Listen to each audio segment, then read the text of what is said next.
how much I love you. Because to serve you is my destiny. All my life, yeah, all my life, I did wrong to you. Oh, I did you wrong. Yeah, I know I did you wrong. And I'm sorry for the things I thought you do. And I feel I don't deserve this. I just don't deserve this. I just don't deserve. And I feel I don't deserve this. I just don't deserve this. I just don't deserve.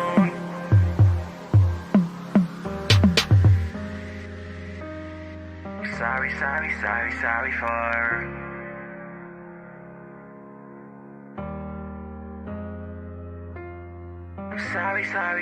Sorry for. And I feel I don't deserve this. I just don't deserve this. I just don't deserve. And I feel I don't deserve this. I just don't deserve this. I just don't deserve.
It's AZ3 in the building. Yeah. Calling you daughters of Sarah. We see you. Today is your day. That's right. Author of beauty. Come on. Come on.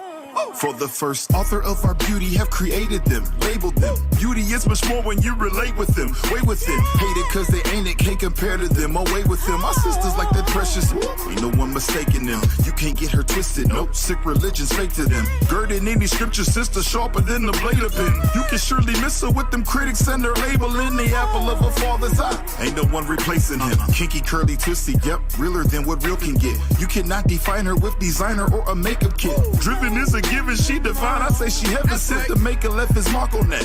Who you gon' replace her with? Modest, not a novice yet. She flyer than the pelican. You can catch her with her kids. Got a house, that's how she lives. Ain't another better search the earth, and you ain't finding them. For Israel is the Lord's portion. She the one I'm riding with. Riding with.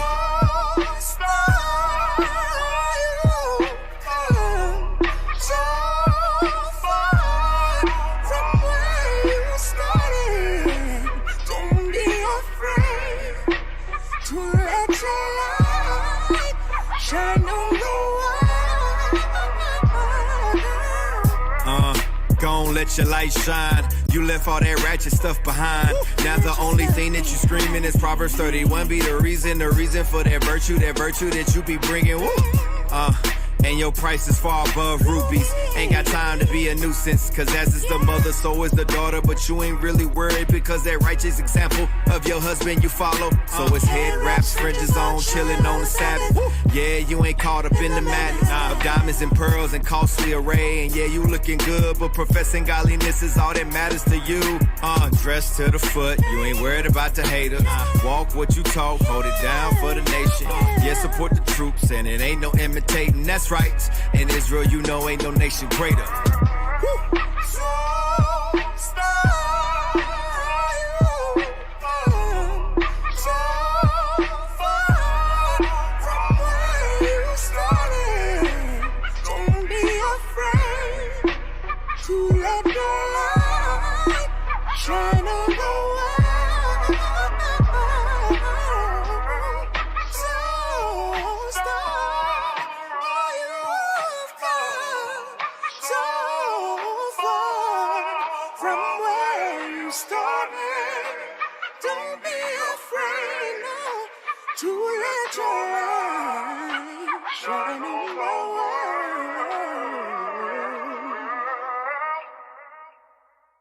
Let your light so shine, so men might say a good word. Oh, you're an Israelite, let the nation see what you're worth. Ooh, I got my dress on check, my fringes on deck, my head wrapped on, looking modest when I step out. Cause we're the greatest people on this earth, oh. So I'ma let my light shine bright, yeah. Ooh, I'ma let my light shine bright, yeah. Ooh, I'ma let my light shine bright, yeah. I'ma let my light shine bright, yeah. I'ma let my light shine bright, yeah.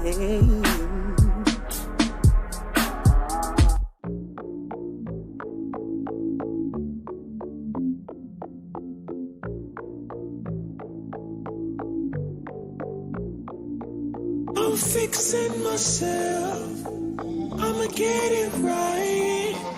It's very dark here, I'ma need your light. I'ma follow anywhere you go, anywhere. Pick up, then I gotta let you know. Let you know you leave me cause I cannot let you go. Can I let you go? You leave me cause I cannot let you go. I cannot let you go. I won't let you. I won't let you down. I won't let you. I won't let you down. I made up my mind, want this forever. You're too hard to find, you are a treasure. Rain or shine, shine, I'ma hold you down, not gon' waste your time. You was there for me all the time, didn't know what I had, I was too blind. Yeah, you was always down for me. How did you put up with me?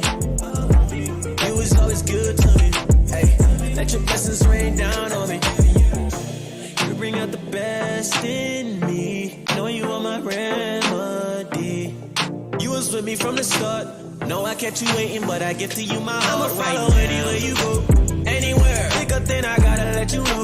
Let you know. Don't you leave me, cause I cannot let you go. Can I let you go? You leave me, cause I cannot let you go. I cannot let you go. I won't let you. I won't let you down. I won't let you. I won't let you down. I'ma get myself together for you. I'ma change my life, I'ma change it for you. You got the keys, I'm feeling free, I feel a lot, yeah. My foundation, they can't move me, you my rock, yeah. On my mind all the time, around the clock, yeah. So influential me and you can never stop, no. I'm yours, you're mine. Then people cannot come between us, they're way out of line. Hey, when I'm with you, I shine like the stars in the constellation. This not ordinary, it's divine. Do you forgive me, you? I just wanna roll with you. Give my soul to you. Forever is my goal. I'ma follow anywhere you go, anywhere. Pick up, then I gotta let you know. Let you know you leave me, cause I cannot let you go. Can I let you go? You leave me, cause I cannot let you go. I cannot let you go. I won't let you. I won't let you down. I won't let you. I won't let you down. I'm fixing myself. I'ma get it right. It's very dark here. I'ma need your light. I won't let you down. I won't let you down.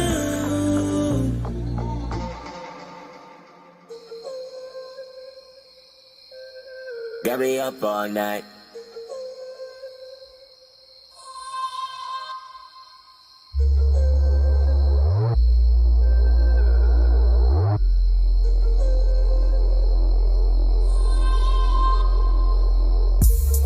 Got me up all night. Got me up all night. Got me up all night. Wisdom got me up all night. Got me up all night. Got me up all night. Got me up all night. Wisdom got me up all night. Got me up all night. Got me up all night. Got me up all night. Wisdom got me up all night. Got me up all night. Got me up all night. Got me up all night.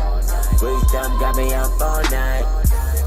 I be up all night thinking. Put the whole armor guard up on me to die Satan. I get a few steps forward and he be there waiting. I got temptation around me, try me, but I ain't breaking.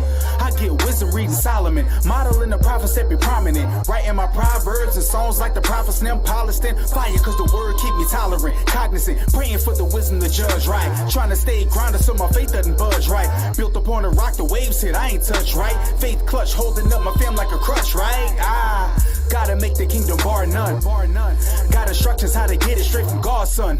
It's your actions, he ain't trying to hear you talk none. If 99 found, we still going for the lost one. Nothing is impossible to him, I do all things. If you ain't keeping laws, you get fired like ball franks. Trying to be a part of the elect when it all fades. Set high, we above them all, we ain't all same. Third watch up all night like a watchman. On my P's and Q's, I see sin and I stop that. If I don't get it right, then my head getting chopped back. Examining my flaws, I correct it and stop that. Repent. Got me up all night.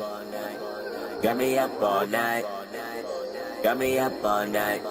Wisdom got me up all night. Got me up all night. Got me up all night. Got me up all night. Wisdom got me up all night. Got me up all night. Got me up all night. Got me up all night. Wisdom got me up all night. Got me up all night. Got me up all night. Got me up all night. Wisdom got me up all night. Got me up all night. Scriptures got me up all night. Got camp in the morning, I'ma give them all a warning. If I scoff or run his mouth, he getting cut, alright. Sight to the blind, cause my light shine bright. Spending all night getting precepts right. Got both fists ready since Satan wanna fight. Think he got me on the ropes, but nah, not quite. Got the haters watching like Cinemax. I came out the world, I promise I ain't going back. Your pastor shookin' and jiving, but we ain't into that. I'm in the Bible like a baby sipping Similac. You saying we ain't the chosen, but how you figure that? Every prophecy written, yeah, we fitting that. I learned Christ was black, didn't know how to act. Now these Christians mad, cause I'm out here giving facts. I'm getting used to the hate. Everybody mad, we rebuking the gates. Prophets paint a picture using every single scripture line upon line. Please chill, let me illustrate. Mind elevate every time I meditate. Seeking wisdom from the scriptures got me up late. Keep oil in my lamp, I ain't going reprobate. Keep my mind on the kingdom till I walk through the gates. Got me up all night. Got me up all night. Got me up all night. Wisdom got me up all night. Got me up all night. Got me up all night. Got me up all night. Wisdom got me up all night. Got me up all night. Got me up all night. Got me up all night. Wisdom got me up all night. Got me up all night. Got me up all night. Got me up all night. Wisdom got me up all night.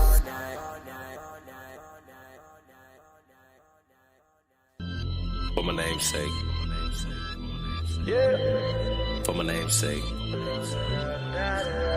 Say my name, say my name. Yeah. For my name's sake. If the sun and moon and stars, my days and nights cease before us. If the Lord in this remove himself before us, then the seed of Israel shall be no more. A nation before me forever. The say the Lord. For my name's sake. For my name's sake. They gon' tell you wrong, but I stick to the game. Say my name, say my name. Stick to the game. For my name's sake. They gon' tell you wrong, but I still be the same, man. Till the Father gon' stay the same. I still be the same, man. See, we change on the body, some of us start with that. Your show is scheduled to start in 36 seconds. He gon' stick to the game plan. We've been waiting for this moment. We've been waiting for the longest. We've been waiting for this moment. We've been waiting for the longest. We've been waiting for this moment. We've been waiting for the longest. Lord, come and save us from our enemies. We've been waiting for this moment. We've been waiting for the longest. We've been waiting for this moment. We've been waiting for the longest.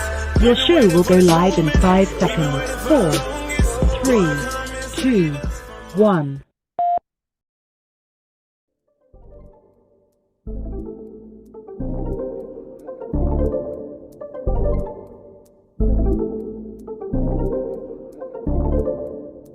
It's that time again.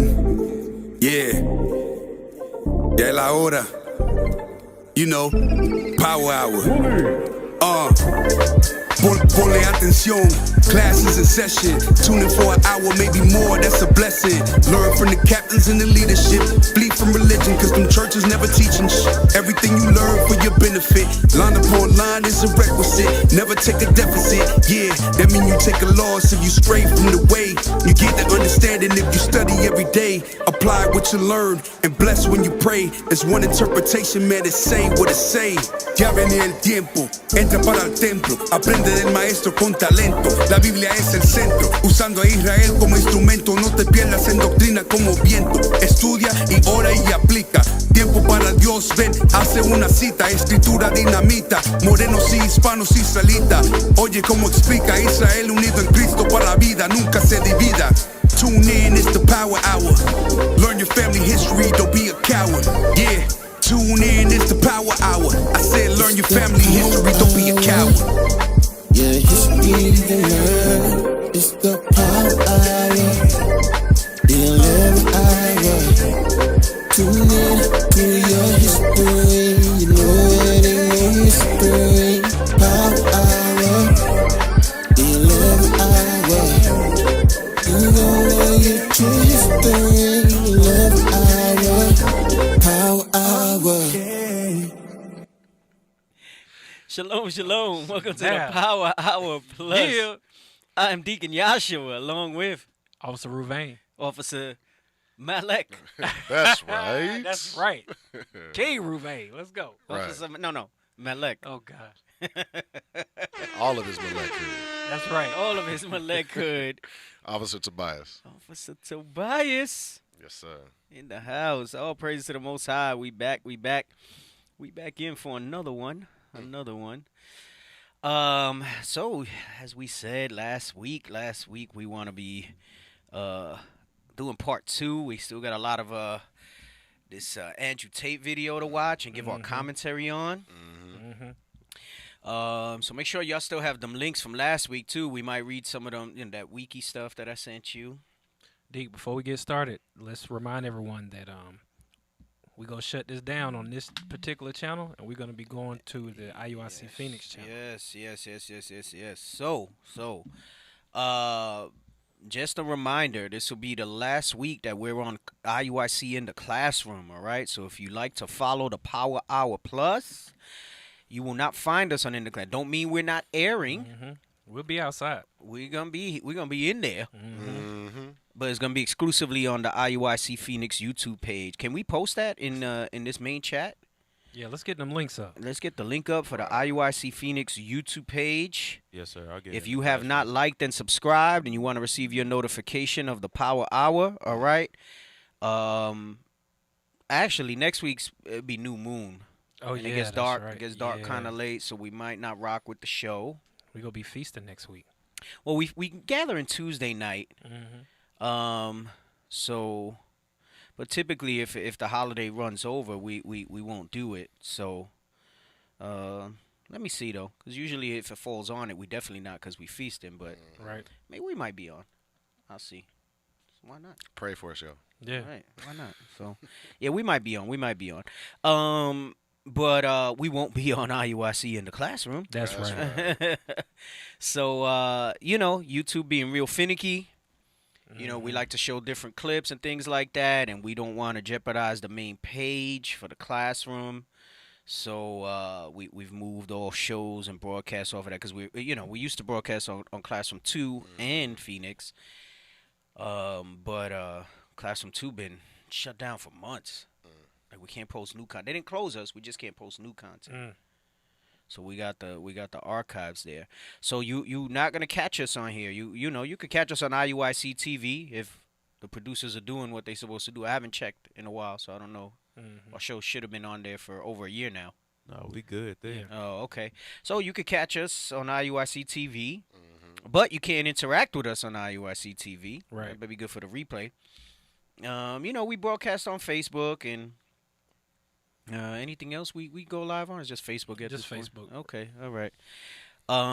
So Hey, Deke, for the old heads who still like the Twitter Periscope stream, that's there too. Oh, that's right. Oh, snap. I That's still right. get the Twitter notifications here and there. Yeah, that's right. I get them for the Power Hour too. I see it pop up. Yeah, so that's right because it used to be Periscope, now it's Twitter. We're also on Twitter, but we will now be on IUIC in the classroom starting next week, all right? Bring it out. We're going to be exclusively on the Phoenix page. So, move on over that way if you don't see us over here next Wednesday on IUIC in the classroom. So, was it like day 26 or 27 of 110 plus degrees in Arizona? Yeah, that part right there. Yeah. Basically the whole month of July. Pretty much. And like end of June, Yeah. something like that. No, it was July. I don't know. It's been At least since the second week of July. Hey, at least. listen. I prefer people think it's like that all the time, so that people can stop moving here. We have had a lot of people move. Bring it out! Yeah. Yeah. It's been crazy. Yes. Yeah. California is making everything expensive. Right. Don't California eye Arizona. Right. I saw that on like a sticker. Bumper sticker. But I think it's been affecting people.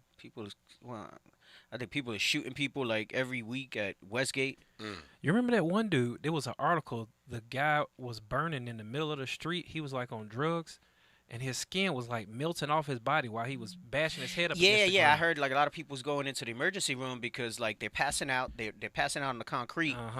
And their And brains it's are so hot, frying. they're getting like second degree degree burns and Yeah. whatever. So he said, "Damn, you good over there?" Now we good. We we built for this if you've been here for a little while. I mean, Facts. unless you're Soldier Ezekiel. He act like he been here forever. Right. What'd he say? Come on, that's light work. That's light work. Nah.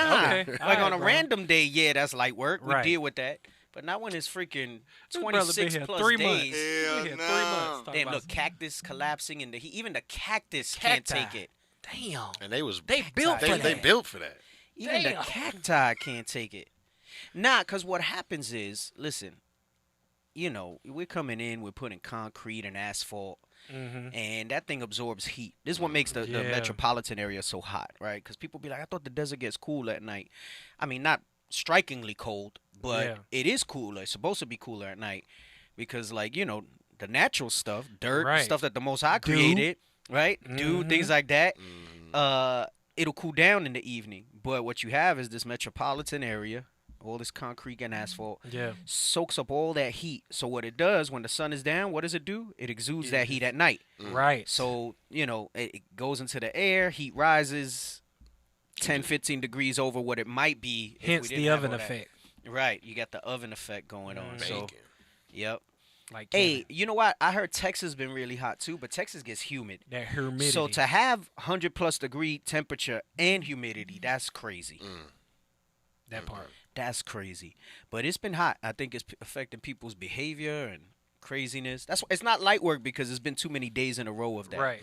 Normally it kind of fluctuates and We ain't had no You fluctuation. don't get away from it. I always said Nobody. once it hits 110 or higher, that's when you notice it really. Mhm. I feel like for us who live here, like 103, 108, whatever. It's tolerable. Yeah. It's tolerable. It's not bad. Arizona. It's like Right, it's yeah, Arizona. it's Arizona. It's that point when it starts getting on your skin and you could feel like it's like a level of pain to When your you skin. breathing it, You know when when you it hits breathing you, it. I went to check the mail and I came out the car with the air just all blowing on my face, and as soon as I came out, I was like, I felt like that scene from Constantine when he went into hell. Right. You know what I'm saying? That's how I feel like. Like if you wondering what we doing, like Damn. right? If you wonder what we doing, like when we come out the house in the car in here, it's the scene from Constantine For real. when he went to hell. And you saw all the flame and everything like that, and then the breeze was blowing because his tire was flickering Yeah. and stuff. And the breeze is not refreshing. It's not. Right. It's not refreshing. It's at not all. refreshing. When the breeze comes through, it is not refreshing. Hell no. It's like you get off the airplane. You know All you- praises. you Someone said somewhere power hour is always engaging, funny, and real. Love it. Hey, all praise to the All Most praise High. to the Most High. Yeah, we finally got a good blend of brothers on here. You know, Somebody's coming. Somebody's Somebody's got to come. Yeah, we try to do it different.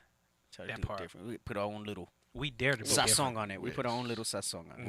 Mhm. Yeah. Hey, let's pull up. Just keeping you on form because I know maybe some people don't know. Pull up the rice stuff, man. Yeah. Let's do that. Let me see. Yeah, let's do that one. All right. So I heard Texas, man, y'all was bugging out. So I don't know if y'all heard. We just want to bring it to your attention. There is a rice ban in India. There's a rice ban in India on exports because, well, we'll read it and they'll explain. So people went out their mind in Texas. You know, like when people was doing the toilet paper thing. Right. I was gonna say first it was the toilet panic paper. buying. Yeah. So supposedly we supposed to be okay over here. But everybody hears that and they go nuts. So what Right. happens is the toilet paper really wasn't a shortage. It's just people saw people buying it. The fear of loss. Right. And so it was motivating people to buy more. Right. Right. So that's what's happening with the rice. But I learned from the toilet paper, so I had my wife order 90 pounds of rice this week. Man. What's Smart. written aforetime written for your learning. Right. Nah. So first she was like, how much? You know, so I said maybe we should get some more. You Yeah. know, I said rice lasts for a long time, even if Right. you don't do the whole storage thing or whatever. Rice will, Yeah. At least you know, five. as long as you keep it dry, Yeah. rice will last you years. Yeah. You know, and then you extend that by storing it and putting it in the bags and the Mylar bags and stuff. Anyway, so I told her order some rice. You know, so she went. She did. She asked me how much, and I said, I don't know, man. Be a Proverbs 31 and. Right. Figure it out. You know what I'm saying? Right, Figure it right. out. She was like, this many pounds. I said, all right, let's do it. Right. I said, why not? You know, I said, it's not going to go bad. I know y'all that love part. rice, you know? So, Hey, now you got my wife texting me about the rice. oh, man. Oh, praise Bro, mercy. I just wanted to get ahead of it before everybody lost their mind. A prudent because man. there won't, like, it might not be a real shortage here, but then everybody buying it. It creates a supply and storage. demand. Right, That's it. right. Demand. So I said, yo, get the rice. I said, get the rice. Be So- nice. Get the rice. Right. So get the rice. But let's read this. Come on. And this is just to bring to your attention. And just remember, I've said this before. I remember Bishop even concurred on it. Because, you'll hear things like there's, the agriculture's doing fine. And as far as growing, and in some places, yes, depending on what it is, they're still able to grow. The crop yields are fine and all of that stuff. Some places, not so much. You'll also read things how the soil's losing its nitrogen because they're not letting it rest, right? The scripture talk about letting the land rest every 7 years, right? And then you wonder why, and, God never explained that it was because of nitrogen and stuff like that, nor should he have to explain everything, right? Right. As a parent, you don't explain everything to you. Something you just better do that, boy. Like Nike, just do it. You just better do that thing. But, man and science have figured out that, there's top minerals on that topsoil that needs to be replenished from the sun, the air, the cycle of life, right? And when you don't give it time to rest, you start to deplete that, right? This is why they'll do things like different chemicals, GMO type of stuff. Right. Because they want to just keep kind of raping the land, right? Literally. The earth is alive. You know what I'm saying? Right. Like Facts. literally. And it has like its own heartbeat and its rhythm and things like that, the way the Most High made creation. And when you don't follow those type of protocols, you eventually have issues, And then remember the curse of Cain, right? The earth will not yield forth the strength. Right. Yep. So, you have all these things. And so people just think famine's exclusively dearth, meaning, that the stuff's not growing. But you can have famine based on the way the global economy is. And that's what's going to happen with this India thing, right? And I think sometimes we think in totality and we think famine in that there's zero food. But it may hit us in stages and waves, right? Whereby there'll just be a shortage of certain things, but certain staple things, right? Right. Things that are a necessity and stuff like that. So one of these is the rice, because rice is pretty. I mean, I know for Northern Kingdom. I know for Northern Kingdom, rice is And Ammon and Moab. and right Shoot, and Ammon and Moab and Judah. and Elam. Yeah, Elam. Yeah. Man, Judah ain't got no. We had this discussion Yeah, on we the stick wedding. with Issachar food. Them red beans. Y'all were and there. rice. Were y'all there? We were Yeah, there. we was there. We was We was there. there. We was there. Yeah. But them red beans. Did you see and how rice. poorly Judah did with that discussion? It was See, I'm horrible. gonna We pick a had fight. three. I'm We had- gonna hold pick on. a fight. I'm not Hold gonna on. stay. We I'm had not gonna stay three. on this too long. I'm gonna pick a fight. And Judah, you could try all day. Somebody in the comments, please save Judah. But they been talking about Judah food the best. And if I take away the one meal that Judah gonna give me, because one meal that you're gonna say is the best, what else you got? I had probably 20 brothers. Yeah, it was about 20. All we could come up with was 19 of sides. them was Judah. One was Benji. Yeah. No, we had three. Nah. See, you came later. Right? Okay. We had three. We had three meals on the menu. One of them was fish and grits. Fish and grits. That was you, right? Yes. It took you a while to come up with that one. Hey. Better late than never. We had the fish and grits because you can't think about it. Most of the food that we eat is like fish and grits. You had mac and cheese. Yeah. Fried chicken. Fried chicken. I didn't want to say the fried chicken because then somebody say I'm being racist. Right. So I waited till Judah said fried chicken. yeah, and I think we did the chicken wings after that, which is fried chicken. No, Which it is was fried- it was chicken and waffles. Chicken and waffles. Chicken that's and what waffles. it was. That's So that what was it the three dishes that Judah came up with: chicken and waffles, which I'll give you, the fish and grits, right? And then we had the mac and cheese with the fried chicken, the collards, Yeah. right? Yeah. And we said you could throw candy in. So basically, Candy the in. consensus was Judah got sides, but you can't really put a whole dish together. Right. Yeah. That's what it came down to. That's what it came down to. That's what it came down to. That's what it came down to. And it's not to knock. It's just I see these debates and people say Judah food, and I'm like, but what? Yeah. Tell me where is the I'm not even gonna say 5-star. Where's the 4-star, 3-star rated Judah restaurant? So you got to go to Gladys Knight. Right. And Gladys listen, Knight's Gladys popping. Knight Now- be hit. Okay, Yeah. that's one. Yeah. But how many? I see. I'm just gonna say how many Northern Kingdom restaurants is out there? See, Damn. because let me tell you how it got started. We need some. I some say flashback music. why has every wedding I've been to that's Judah not served their famous Judah food that Judah's so great for? Because it's too heavy. That when I see all the social media debates, right? And what do they pick? Issachar food. You can't go wrong. And I'm not Issachar. Right. Because all you Judites, that's racist because you think all Northern Kingdom is Mexican. I'm Ephraim. I'm from the tribe of Ephraim. Okay. Hey, D. Hey, none of the Judah restaurants, and I ain't knocking Judah because I'm Judah, but none of our restaurants out here specifically survived the pandemic. Damn. All the Issachar, all the Ephraim. Oh, snap. Hey, no, that's Judah speaking. That is Judah speaking. I'm gonna be. That is Judah.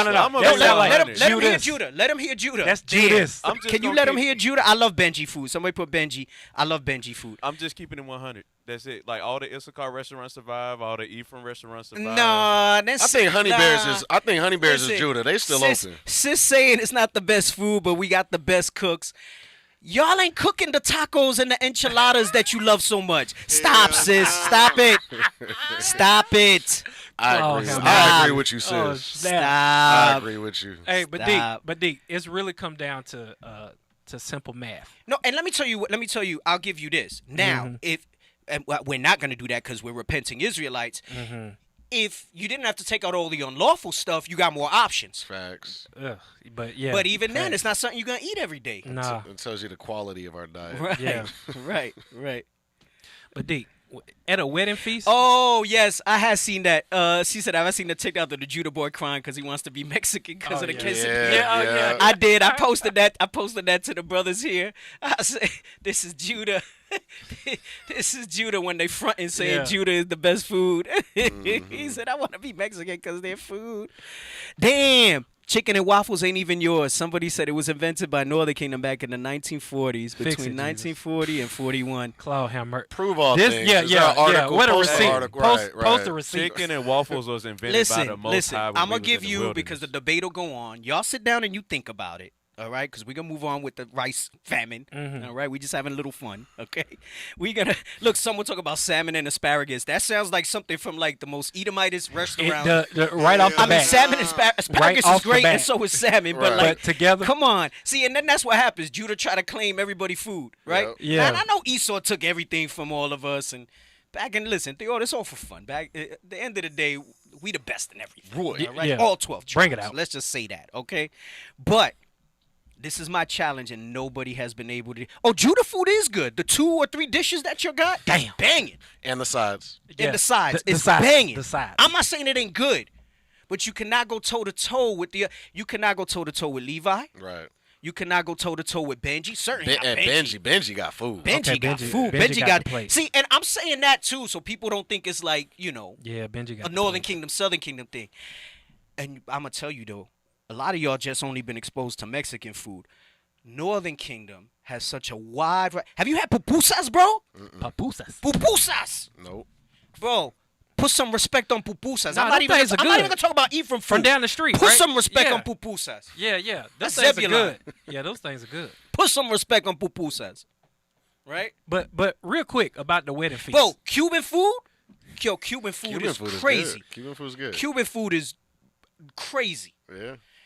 But listen, Judah food cannot go toe to toe with Levi, with Benji, or any of the Northern Kingdom stuff. But we don't want to eat Judah food at a wedding feast. Nah, Benji's not just curry dishes, man. See, some of y'all's your palate is not refined enough. It's limited. They going it's crazy in the comments. We need to take the college is flying, bro. People's gonna we gotta change the topic of the show, bro. We got to just talk about the food, bro. We gonna have to do one of them fix your face, one of them fun fix your face. You know what I'm saying? Yeah, for real. You know?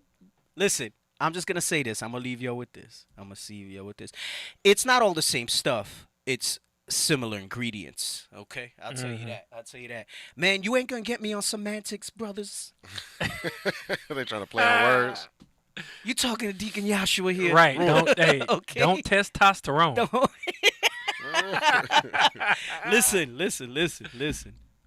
Listen. I love Judah. This is not don't take this personal. Just take it as facts. Right? Don't take it personal. I love the hell out of Judah, bro. I grew up with Judah. I tell people that all the time. You know what I'm saying? I love my Judah food. When I went to college, I had a soul food restaurant right down the way. Once a week, we ate there. You know what I'm saying? Even when I was repenting, lawful, I went there and I picked lawful options. You know what I'm saying? I love it. The potato salad. I love it.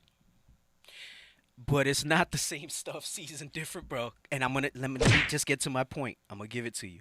I'm gonna give it to you. Now I don't miss Simeon food because I'm married to Simeon, so I have Simeon food whenever I want. So it's all right. That I'm part. good. That was part of my selection process. Oh, snap. She'll tell you. Oh, snap. I gave her serious consideration for wife material when she hooked me up with some carne guisada, arroz con gandules, some totones. I said, you know what I'm saying? Bring it out. Ooh wee. Dale loose. And I had just finished playing some softball. Oh, right. I was hungry. You were Man, famished. She hooked it up, bro. She hooked it up. But let me say this. I'm gonna leave y'all with this. I'm gonna leave you with this conundrum. No, I know it's not just soul food, but I'm just telling y'all. Listen, I've been through this. Don't take it personal. Just take that. We gotta have an L. You know we have marbles. We gotta have an L, and we gotta pay. Yeah. throwing the to the cam, Ls. just hold it up to the Card camera. Ls. Just yeah. Let's get an L card. Just be like, Listen, just hold listen. L cars and stop signs. Yes. I want y'all to open up your Judah restaurant. Let's play this scenario. Here you go. Here you go. You Open asked up for your it. Judah restaurant. I usually say 10 combos. I'm not gonna do 10 because I know Judah ain't got it. Give me 7 combos that don't repeat. Oh, damn. You can repeat sides. I'll let you repeat sides. Okay. Give me 7 combos that's authentically Judah when you open up your Judah restaurant tomorrow. Don't do it now. If you want, you could run it back next week, whatever it is. Meditate on it. Meditate on it. Give me 7 combos. I normally do 10, but I'm going to say 7 because I'm trying to give you the handicap. Somebody copy and paste this next week. See, it's easier to put a camel through the eye of a needle. Give me 7 combos. Oh, I love sweet potato pie. I'll give that up to Judah. Red velvet. I'll give it up. Listen, 7 combos for your Judah fine cuisine restaurant that you opening up tomorrow. That's authentically Judah food. If you could give me that, I'll give you some respect on your cuisine. Like on I your said, cuisine. it's easier to put challenge is out a camel through the eye of a needle than to get 7 meals from Judah. Someone say you don't know that Judah's a state. Damn, they hot. They hot. Yeah, you done They stirred hot. them up. They hot. They hot. Is it true? Hey, it's all love. It's all love. It's all love. Y'all giving me dessert. You're giving me sides. That's what it always came down to. It was It's always right. sides. Came Sides. down It's to. like, Come can't nobody on, beat my man. potato salad. We was sitting there hitting sides all day, but when it came to entrees, we had nothing. Come on, man. Listen. Fish and grits. I'm gonna be partial because I grew up on it, and I'm gonna say Ephraim, and I'll say Ephraim Simeon because with very few differences, the same type of food for the most part. Ephraim Simeon, and I've said this before. Simeon, I think, are better cooks than Ephraim cooks. See, I can say that. See, I'm not partial. I'm not saying this Judah because I'm being partial. It's facts. It's facts. Okay. It's facts. Oh boy. A lot of mad Judites in the comments. They boy. sure. Man, you done stirred them Don't up. be mad. Come on, man. Can we just? Who done roused them up? Don't be mad. Don't be mad, Judah. Damn. Come on, man. Damn, beef neck bone. Who the hell want to eat neck bones? Damn. Is it? Wait. They I'm gonna Al come gonna out. say that. Yeah, didn't he came out with the neck That's a bone. big ass neck bone. Damn. That's a cow neck bone. How the Yeah. hell you eat that joint? Like, He gonna say gizzards. Now somebody gonna be like one bite at a time. Go ahead and play a French Stone on that card. hey, listen. Someone said where the knowledge and all of this. Listen, the shows is just a fun dialogue. That's it. Like I said, Claw have mercy. you might not seen some of the other shows. Everybody want to come up in here and be like, "Come on, man. Just relax. Relax. We get into it. We Relax. get into it. Relax. Come on." Even the Sabbath class. Didn't I tell you somebody was coming? I said somebody's coming, didn't I? Yeah. Right. Claw I have tell mercy. you that where the knowledge and all of this. The knowledge is in that the Judah food is not the best food. Hey, that person was probably Judah too. Right. Listen, I threw out my challenge. Y'all put it together. All right, we gonna move on and update y'all Yes. on this The here, rice band. Okay, on the rice band. All right. Damn, God dang. I threw a bomb in there, bro. Yeah. Look, let me finish. No, let me give my top. Go ahead. Ephraim Simeon, just Uh-huh. being partial, right? Benji food. Lord of mercy. Number 2. I'm talking about like Israel tribes because I really Right. love Italian food, but I'm giving like Israel tribes. And then Levi probably right behind that for me. That's Side my by top. side. That's my top think I 3. had Levi. Right. And you know what? With Ephraim Simeon, you could throw like everything except like Mexican food in it. Because for the most part, Central South America, very similar. Some dishes better than others and stuff like that. But basically, kind of, my type of Northern Kingdom. Issachar food is a separate category for me. That'd probably be fourth. Like, I would even put Benji and Levi above Issachar food for me. For me. Okay. For me. I like the tripa. And I love Issachar food. I love some good Issachar food. But, damn, you like tripa? That's crazy. Anyway. Okay, all right. You know what was heavy? I want to... Someone said, all right, boss. You know Oh, man. I love y'all, Israel. I really do, from the bottom of my heart. All right. Let's go back to the rice famine. I know this is fun. I'll be here forever talking about this. Let's get back to the lesson. Let's read this. I just want to bring this to y'all attention if you're not aware of it, all right? Come on. Let's go. India's ban on rice exports drives up demand in North Texas. Come on. All right. Okay. India's new ban on certain rice imports is being felt in North Texas, a reminder of the great toilet paper panic. Right, so toilet paper panic. I really didn't read this whole article. I just picked some to talk about it. Right. I compared it to the toilet paper thing, which is why I told my wife, bro, get some rice. Right. That's be nice. I said everybody's about to be out their minds buying up all the rice. Right. I said get some rice. Go ahead. Come on.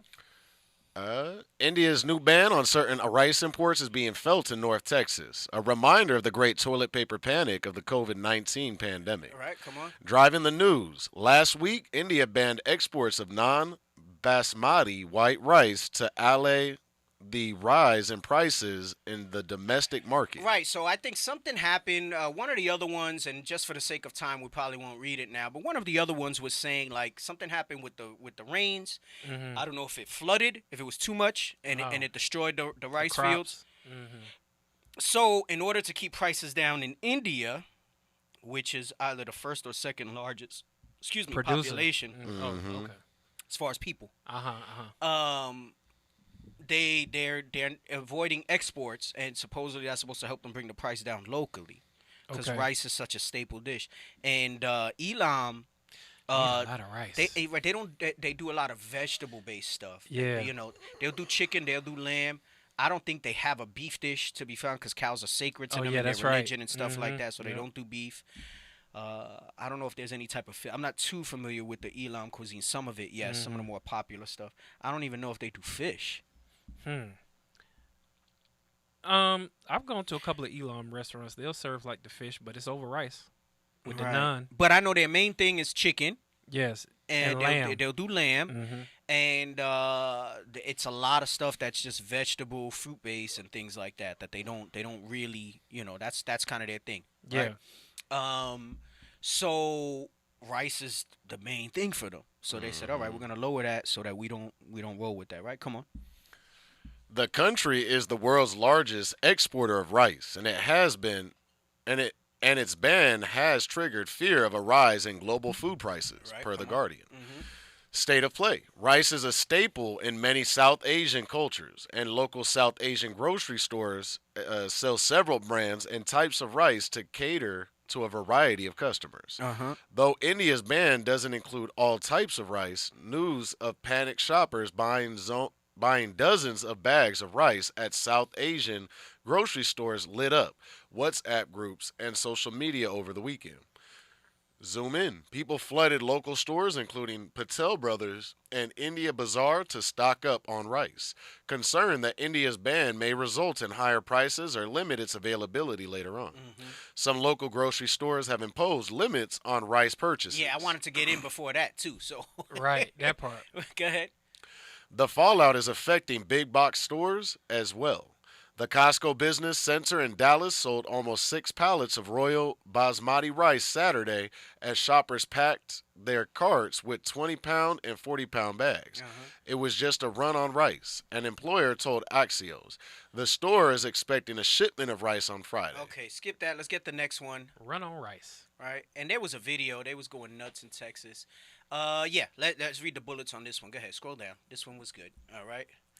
Go ahead. Buyers in Africa, Asia, signing direct deals with exporters. Right, so now it's affecting the global scale, right? This is just Israel for y'all to be aware. Okay, come on. India's export ban reduces 20% of the world rice supply. So there is, you're probably going to see rice. Sheesh. Even if there's not like a shortage, you're going to see the prices go up. Right. Triggers a lot of things. There's a whole domino effect with it. Come on.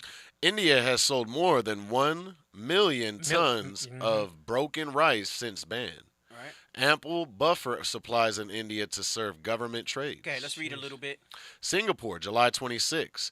Global rice importers are likely to seek direct deals with governments in exporting countries as India's ban on shipments of a key variety is squeezing supplies and igniting concerns over food security. Hey, and when I read this too, and again, I'm not going to, because I don't want to go too far off. We got to hit marriage moments. We got to go back to the video. This, again, for me, I wanted to say this because some people might not be aware of it. When you read in Revelations 18 about all the different trade that'll be missing, right. when for years it's been taught by us here at IUIC that the mark is dealing with not being the buying, the sell. It's talking about the trade, right? The embargoes and things like that. This is like such an example of it. I think a lot of people don't realize how much the global markets are. Land, especially for Esau, that's where real wealth is. Right. And they're only going to dedicate so much of that to food. They want to be able to sell it, develop it to things that bring more money in. You kind of see it here in Arizona when a lot of the farmland's being bought up and sold because it's not profitable to the farmers. They're better off just kind of selling it and letting somebody build a mall or houses or whatever it is on it. The way the global kind of the globalism, So they're talking about Ukraine and grain, and that supposedly they supply 40% of the world's grain. I never knew that. Like, that's news to me. Right. But they call it the breadbasket of the world because they supply like 40% of the grain, and that affects bread, flour, everything else. Right. That would be with grain. So you're seeing something similar here with rice. And the exports like that. I think maybe one of the only things America really does a lot of is probably like beef, chicken, things like that. Maybe salmon, Alaska salmon. You got Atlantic fish, which is usually farmed with the grits. Right, with the don't take us back there, bro. People lit up, bro. I'm gonna review comments one of these days coming up, and I'm gonna see mad Judites. For real. Go ahead, read on. Buyers from Africa to Asia are likely to scramble for rice shipments as supplies tighten in coming months following India's decision last week to ban non-basmati white rice exports. So basmati rice, which is amazing, it's I don't know if you have it. Basmati rice is so good. Jasmine rice is good too. There's different types of rice. Basmati, I guess, I don't know if they just have a bunch of it or whatever it is, but that you can still get. Okay. Right? So, if you're into basmati, don't worry. It'll be good, right? Go ahead. Let's read this last paragraph. The ban will cut availability of the staple on world markets by about a fifth. That's pretty significant. 20%. Traders and analysts said, and could lead to importers seeking more government-to-government deals to overcome shortages and tame spiraling prices. Right.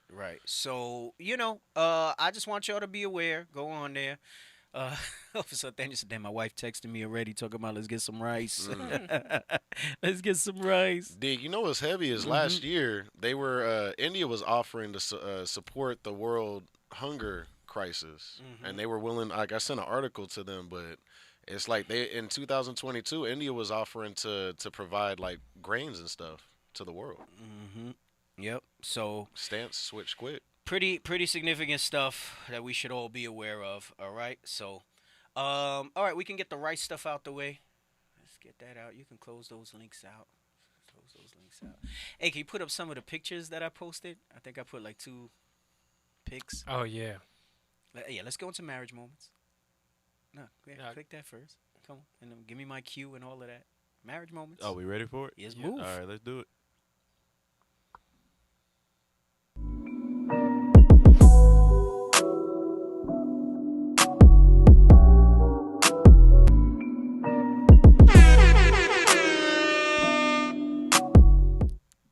Oh, praises. Oh, that's the signal. Yeah, that's the That is That's the terrible. nudge. That's the elbow nudge. We got to come up with something better than that. We got to come up with something better than that. Wait. What's that? What just happened right now? Oh my gosh. Oh snap. Hey, so I saw this the other day. We want to leave you with a real impactful thought. Yeah. As we start off our marriage moments. They was asking for wisdom, D. Right. They was asking for You it. was asking for wisdom. I'm going to give you some wisdom. Sometimes you meet someone and you know from the first moment that you want to spend your whole life without them. Cloud have mercy. Oh, man. Snap. Yo, I started reading this. I said, damn, it sounds like one of these, from the moment you saw them, you want to spend your... It sounds like a coffee mug. See, if we had more of that, it's the build up to the punch in the gut. You'd have less jacked up marriages. Yeah, that's proven right there. Come on, man. Some of y'all just need to accept it for what it is. Sometimes you are going to meet somebody, and from that first moment, you want to spend your whole life without them. Damn. Let me get the next one. Hey, listen. For the feminist movement. Bring it out. All right. Don't do it. Just to show you how silly it sounds. You feminist. Not the sisters in here. No, no. Of course not. Not the sisters in here. You feminist women. Read this. Men do everything for themselves, but you'll never hear a man going around calling himself an independent man. Oh, my gosh. Oh, my God. That's facts. Bro, really think about that one, though. Let it That's sink true. in. And women walking around, I'm an independent woman. I'm an Singing independent Beyonce. woman. Right? Yeah. All the women is independent.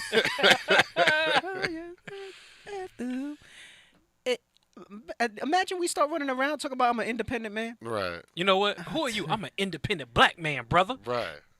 They really got issues. You know how crazy you sound? Right. Running with that independent woman stuff. Oh, my gosh. Right. For real. Record stop. Come on, man. Running around. Men got to do everything for them damn selves. For real. And if we living in the world where we going to talk about let's get our recognition. Damn. If we don't do it, who gonna do it? Right. Shit. Damn. I tell you, boy. Let them women be on it ain't gonna be like Wonder Woman and the Amazon tribe. Nah. Let them all be on. They ain't gonna want to do none of the jobs we do. They ain't gonna want to deal with none of the stuff we do. Right. That wasn't it Bear Grylls had them on that island? Oh, you could put that one. Like, I'm a strong, independent man. Independent. It's all in the face. Look at it. Come on, He's serious man. too. Get out of here. Get that off the screen. Hey. Let me tell you something. Let's pull this up. Marriage moments won't be too long today. Let's get yeah. So hold on a second. This video right here. Oof. This make you like Exactly. reevaluate your life. That part. For real. Oh my gosh. Patience when you prove. All right, so we're gonna play this video. We're gonna play this video. All right. Sisters, take heed. Take notes. Rewind it a couple times. Mm-hmm. And the caption says this is every man's dream when you see it. Mm-hmm. But try a little tenderness. Yeah. It goes a long way. Listen, the stuff like this will go a long way, man. You have your man feeling like Superman for real. He the be- god.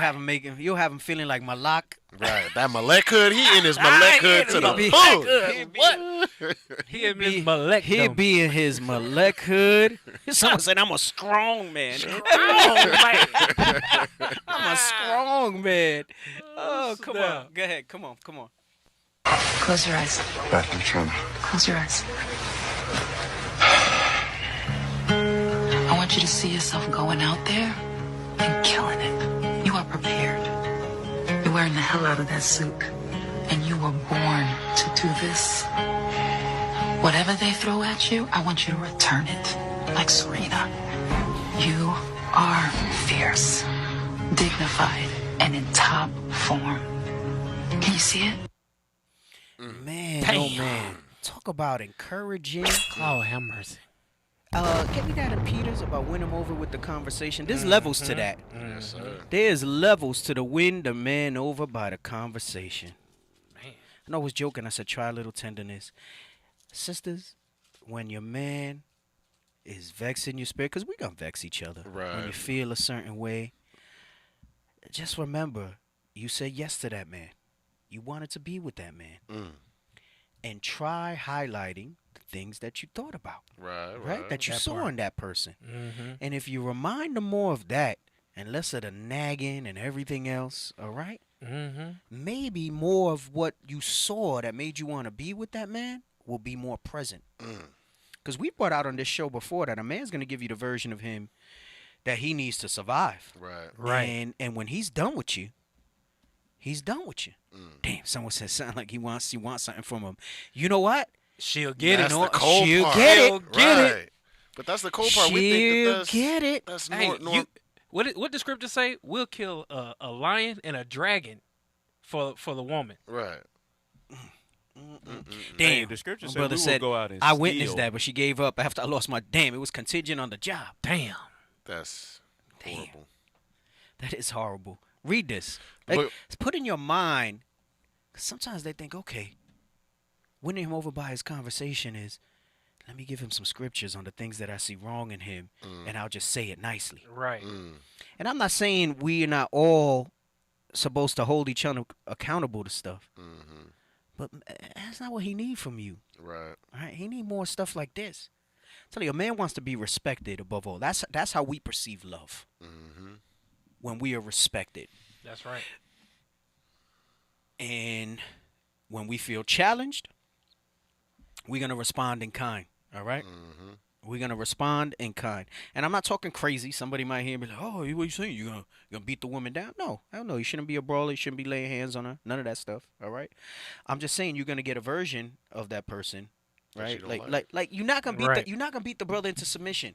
Nah. You're not. At least not an Israelite man. Nah. When I say Israelite man, I'm not talking about non-repentant Jake. I'm talking about a man that's starting to build his life together, put himself together piece by piece with this word. You know, read this in Peter's. Come on. The book of 1 Peter, chapter 3 and verse 2. While they behold you. So while they behold your chaste conversation coupled with it, read it from the top. Read it from the top. You want verse 1? Yeah. Book of 1 Peter, chapter 3, verse 1. Likewise, ye wives, be in subjection to your own husbands, that, if any obey not the word, they also may without the word be won by the conversation of the wives. Right. That don't mean that you there and you start giving him scriptures and talking about.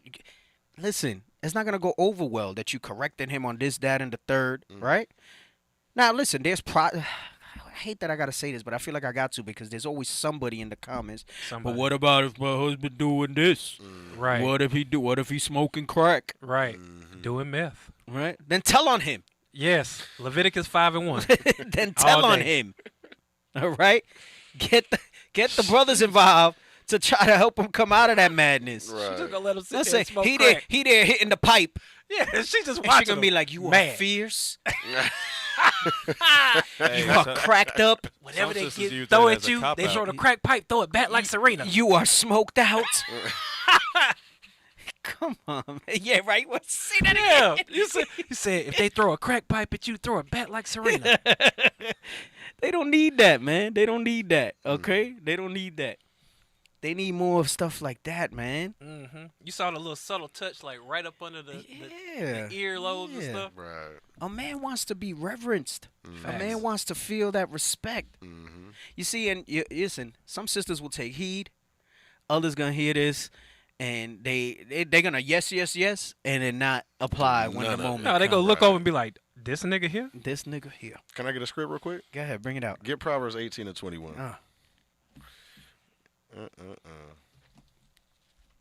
Bring it out. It's power behind your words. The book of Proverbs, chapter 18, verse 21. Death and life are in the power of the tongue. So the tongue holds power. And it says death and life are in the power of the tongue. So you have two things that you can speak into existence, into your husband. Read. And they that love it shall eat the fruit thereof. You love the fruit that brings forth death, you're going to eat of it. You love the fruit that brings forth life. You speaking life into your husband, you're going to eat the fruit of what comes from what you spoke into that man. Because I guarantee you, a man like that, he's going to go into the world and do what he got to do with a whole different mindset throughout the day. And everything he accomplishes is going to come right back to you. Right. Hey, get me Sirach 26 and 26. Let's read that real quick. Come on. The book of Sirach, chapter 26 And verse 26. A woman that honoreth her husband shall be judged wise of all. Right. So it says a woman that honoreth her husband. How do you honor your husband? That you apply what the scriptures say on how you deal with your husband in all things. Right. Part of that is this, right? Come on. But she that dishonoreth him in her pride shall be counted ungodly of all. Right. That's the part. This kind of goes with what we were bringing out last week on our marriage moments segment, right? And we were talking about that what you're really rebelling against is Jesus. Right. You're really rebelling against Christ and the Most High, right? So it says when you honor your husband, and how do you honor him? You honor him by applying what the scriptures say, right? But when you dishonor him, read that part. But she that dishonoreth him in her pride. Because that's what it is. It's misplaced pride. It's pride where you got the independent woman thing. Right. You might not say those words, but you have that in you. Right. Because the way the world has set things up. Right. Right. You have not recognized, acknowledged that divine order, and it shows in your day-to-day. It shows. Hey, sometimes me and my wife be getting into heat of stuff, and I'll just say, she'll say that's not what it is, but I can recognize the spirits. Right. And I'll be That like, look, part. man, you may be a supervisor at your job, but you're not the supervisor here. That part. You might be the boss at your job, but you're not the boss You're not here. the boss of me. I said, don't be talking to me like you bossing. Right. So you might want to reevaluate what the hell you saying and how you saying it right now. Right. I want that to get her pissed off. D, can I get one real quick? Is that it on that verse? That was it. Before you get to that, let me get Sirach 22 and 5 because it goes with this. And then you can bring out what you want to bring out, All Malak. praises. All praises. The book of Sirach, chapter 22 and verse 5. Hey, and for those sisters out there that are going to say, well, why you talk about the woman? Why aren't you talk about the man? Because there's a hell of a lot more scriptures about the woman when it comes to marriage. Bring that out. Beginning of sin. What? We all died through the woman. Give me that. Is it in Ezekiel about prophesy against the daughters of that people? We're going to get that after. Come on. The book of Sirach, chapter 22 and verse 5. She that is bold dishonoreth both her father and her husband. Right, because it's saying, listen, a lot of times, if you got somebody that's like, it's not always, they probably didn't have a man that was a structured figure in the household, right? They didn't have, because let me tell you, this is what's so important about the family unit. To have the proper order in your household will have shown. This is why when Titus says teach them to love their husbands, that's not talking about, you know, how to love them down, slap it up, flip it, rub it down. And it's not talking about none of that stuff, all right? It's talking about all these things about honoring him, like the scripture says. Right. Right? Just like love is defined to us by the Most High in Christ as keeping his commandments, right? Then you show love to your husband. The guide is here. It's not so complicated. Just follow that. You're going to be all right. Right? But it says, she that dishonoreth her father and her husband. That also goes when it says, if your father would have just spit in your face, right? Yep. Meaning you had a proper father figure, right? Come on. She that is bold dishonoreth both her father and her husband. And notice what it says that is bold. It's giving you an entry. So when you move against speech like this, and I'm not saying, listen, this might not be every day. I might be like, all right, this is like the 10th day in a row you're telling me this. It might lose its effect. Right. The savor is kind of not savory. But stop that boldness, that strong woman, that strong woman, strong black woman, that strong black woman stuff. All right, and be the delicate flower that you're supposed to be. Right. That's desirable. Right. Yeah. But you roll with the spirit of a man, instinctively you're gonna get manly reactions from me. For real. That's it. Brothers ain't running around rubbing each other. Well, in Oklahoma, maybe. Fix it, Jesus. Brothers ain't rubbing around, rubbing each other's back, being like that. Right. So it says, stop with that boldness, right? Come on. But they both shall despise her. What you wind up doing is you're being a spirit of hatred starts to build. They'll start to despise, and that's not right either. The man should have the discipline in his spirit not to do that. But then what you'll get instead is the version of the man that he's gonna be to be able to survive. And he won't go against the Most High, so he's gonna keep the peace in the marriage, right? And what he's gonna wind up doing is giving you a version of him that will keep that peace and allow him to continue to serve the Most High the way he needs to. He's not gonna give passage to bulls, Right. You know, right. but he's gonna give you a version that you're not gonna like. Right. That you're not gonna like, right? Before we get off of this, can we get? Oh, I'm sorry. Let me get this, and then I'll Okay. give you yours. All All right. right. So again, for the whole, you're gonna have the people out there, because there's always one, or later there's gonna be a comment. Oh, you're talking about the man. Mm-hmm. Because there's so many scriptures about the woman's behavior. Because for the man, it's straightforward. Anybody that would ask that, Y'all who buck against it, show that. Because like I always say, the whole Bible's directed to men. Right. So anytime we're going over any type of scriptures, men are constantly being corrected. By Don't got to default. do a whole marriage class on just men. Right. Because women are the ones that are the problem in that. Or else you wouldn't have all these scriptures that discuss that thing. Read this real quick. Come on. The book of Did you get it? Ezekiel, chapter 13 and verse 17. Come on. Likewise, thou son of man, set thy face against the daughters of thy people, Right? Set thy face against the daughters of thy people. Come on. which prophesy out of their own heart, and prophesy thou against them. Right, because that's the responses that you get prophesying of their own heart, justification of the way they move. Right? So someone said, what is being bold?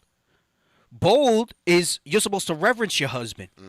You don't speak. Your husband represents Christ in that marriage. Right. You would not buck up, speak sideways to Christ. You would not suck your teeth, turn your lips, give a dirty look. None of that stuff. And understand that behavior might not happen overnight. But if you genuinely love that man that you're with, then you need to find a place where you would do that. I mean, come on. Men want to love you. right? Zerubbabel said, we'll go out of our wits for women. That's Fight right. lions. Yeah, that's And- what I was saying. Fight the lions. And we can do that in righteousness. We'll Right. fight lions. Right. We'll work and bust our behinds and bring everything home to you. But we got to get what we need to get out of that relationship. We will bring home the turkey bacon. We will. we will bring home the turkey bacon. Hey, Deacon, a good way to kind of give them an idea of bold is the opposite. When Esther went to petition the king, she prepared there was like 3 different occasions before she went up there. Big time. And then she acknowledged his authority in the decision before it all even happened. Yep. You sure right on that. right. Okay, bring out what you want to bring out, Yeah. Officer Malak. All praises. Let me get Sirach 25 and 22. All praises to the Most High. Go ahead. The book of Ecclesiasticus, chapter Sirach, chapter 25, verse 22. A woman, if she maintain her husband, is full of anger, impudence, and much reproach. 23. Verse 23. A wicked woman abateth the courage. Go ahead. Maketh an heavy countenance and a wounded heart. So, right. So now verse 22 is talking about if a brother's he don't have a job. Didn't that sister say she left because the brother didn't have no job? Yeah, he said she was good like that until he lost the job. And you know that type of stuff happens. But if a brother's out there actively seeking employment, but then you got the sister all on his back, talking about he ain't the man and just giving him a whole bunch Opposite of that video. the we just opposite seen. of the video. Right. Then it says it abateth the courage. Read. And maketh an heavy countenance and a wounded heart. Now that brother, he's staying out all types of night. He out with the brothers. He might not even be in the midst of sin or nothing, but guess what? He ain't coming home to like 1 a.m. He got to be at work he go to work from 9 to 5. That brother at the job at 6 a.m. in the morning. Right. And you don't see him until 11 to 12 o'clock at night. What about she talked that life into him going out and conquering to the interview. He don't even go to the interview. Exactly. That part right there. Read. Hey. A woman that will not comfort her A husband woman that will not comfort her husband. in distress maketh weak hands and feeble knees. Because guess what? So now when somebody's breaking into the place, who you looking for to protect you, sister? You looking for that man to protect you. That brother like, Hey, see. Damn, we might get cut because it's a popular movie. I think it's in The Dark Knight. There's the scene at the end where Harvey Dent has Commissioner Gordon and his family. Uh-huh.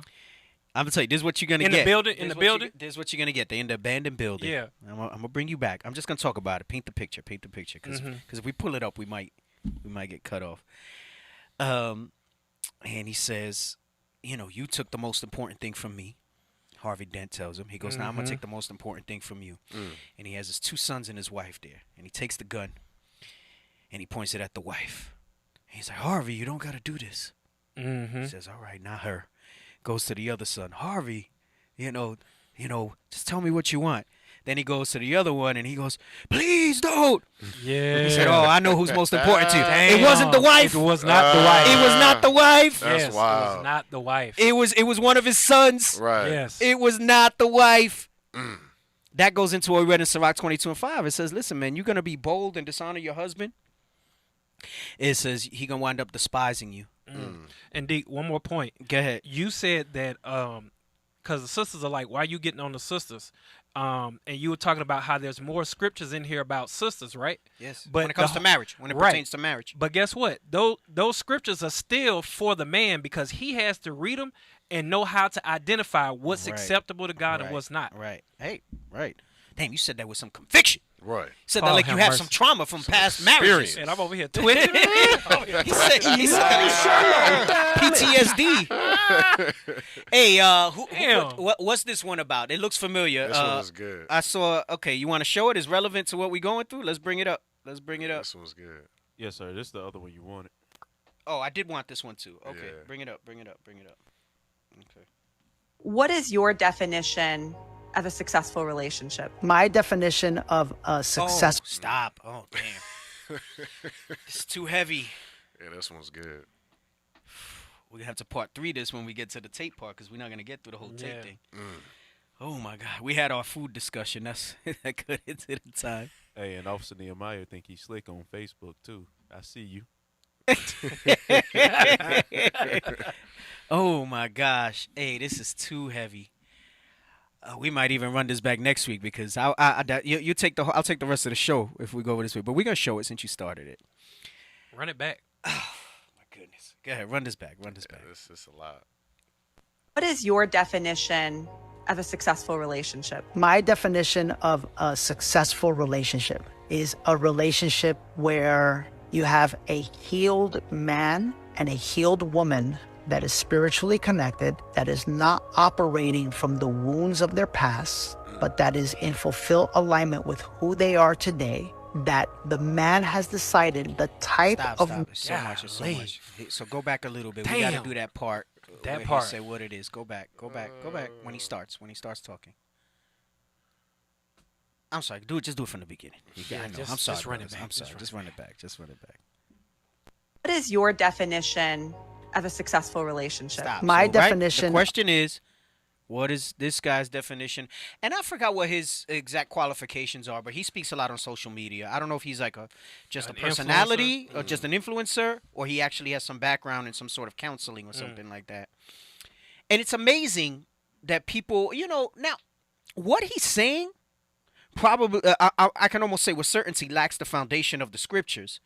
But it doesn't make it any less useful or void, because when you take what he's saying and you do it from the mindset of that God-like mentality, right?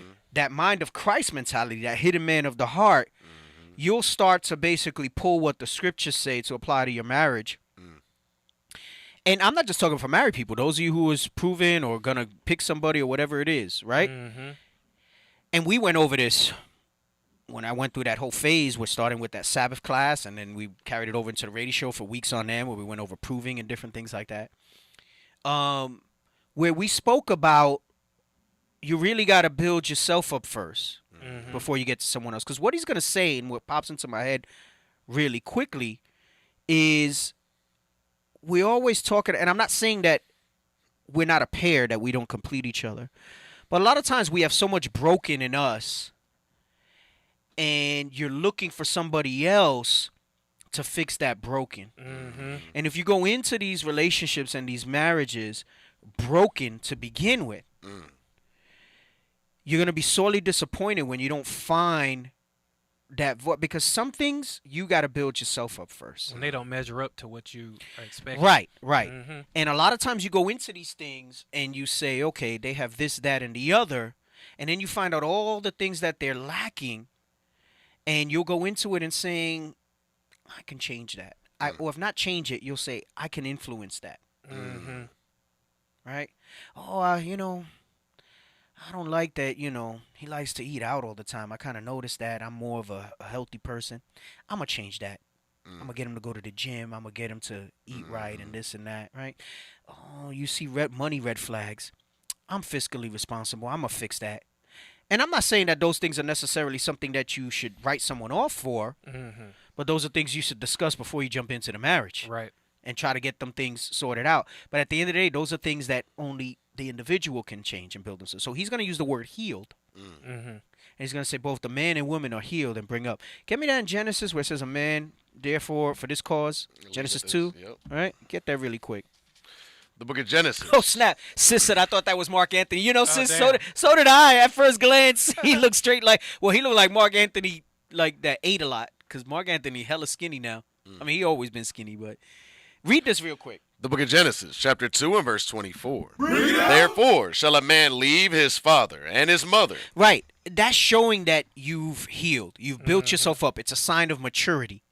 That you don't need to be under, it don't necessarily just mean, yes, on the surface it means you're not living in mama's house, daddy's house, right? But it shows that means there's that growth. You're healed. Right. You're a complete person. That you can now go and be this complete person and find another complete person to bring into. And it's not to say that you don't have issues, but the issues aren't dependent on each other to fix them and heal yourself. This is what I mean when I say that whole thing of complete me. You have that wrong. Yes, there's a union where you complement each other, the otherness of the feminine and the attractiveness of the masculine, right?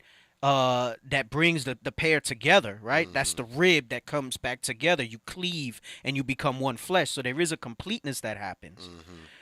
But if you've gone into that thing with all the hang-ups and all these other things and you didn't work on building yourself up in your repentance in these scriptures first, you're not going to find that somewhere, right? So read this again. Therefore shall a man leave his father and his mother, and shall cleave unto his wife. Right. So meaning that I just wanted that part. That when you leave your father and your mother, it means it's showing that sign of maturity, fulfillment, that you're a healed and complete person, right? So go ahead. He's going to give you the definition. A successful relationship is a relationship where you have a healed man and a healed woman that is spiritually connected, that is not operating. Stop. He said you're spiritually connected. Not connected at your loins. That part. Right? Although Although in marriage that is honorable and it is spiritual, but not connected at your loins because you felt the magnetic pull of getting your willy wet. That part. Right? Getting your box packed up. That part right there. Okay?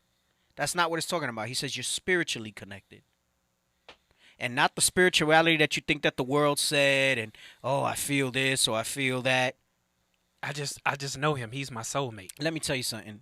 If you're rooted in the scriptures, if you're built up, rooted, and healed, you're going to sense the spirituality of the person that you should be with. That's right. And it's funny because it's so difficult that sometimes you won't know until you're with the wrong person. Then you just got to make it work. Yeah, that part right there. Then you just got to make it work. And hey, and you can make it work. Right. The way the scriptures are set up, you can make it work. But it might not be the fullest potential of what it could have been. Because the scriptures say what God joined together, let no man tear asunder. That means that you went through the proper steps in the scriptures to prove each other. Right. You just talking about my soulmate. Right. But you forgot all the steps that led up to it. Right. That's a heavy point you brought out. Damn, you was real malak like that. I mean, all praise to the Most High. You was in your malak hood in that. All praises. Yeah, that means that you applied everything. You went through all the different proving steps and everything like that. You know what I'm saying? And you went there. Like you did what you needed to do, right? Anyway, go ahead. Come on. The wounds of their past, but that is in fulfill alignment with who they are today, that the man has decided the type of woman he wants, the qualities that he wants, and he has not deviated from those qualities. Stop. That's the non-negotiables. That's it. You do it from a sense of loss. What was the term that was used? Fear of loss. You do it from a fear of loss. Yes. This goes for men and women. And it might not be fear of loss that you might not find another guy or another girl like this. It's the fear of loss of maybe I'm getting older. Maybe I have family goals and this and that. Maybe I should just shock up with somebody. My eggs are drowned up. Right.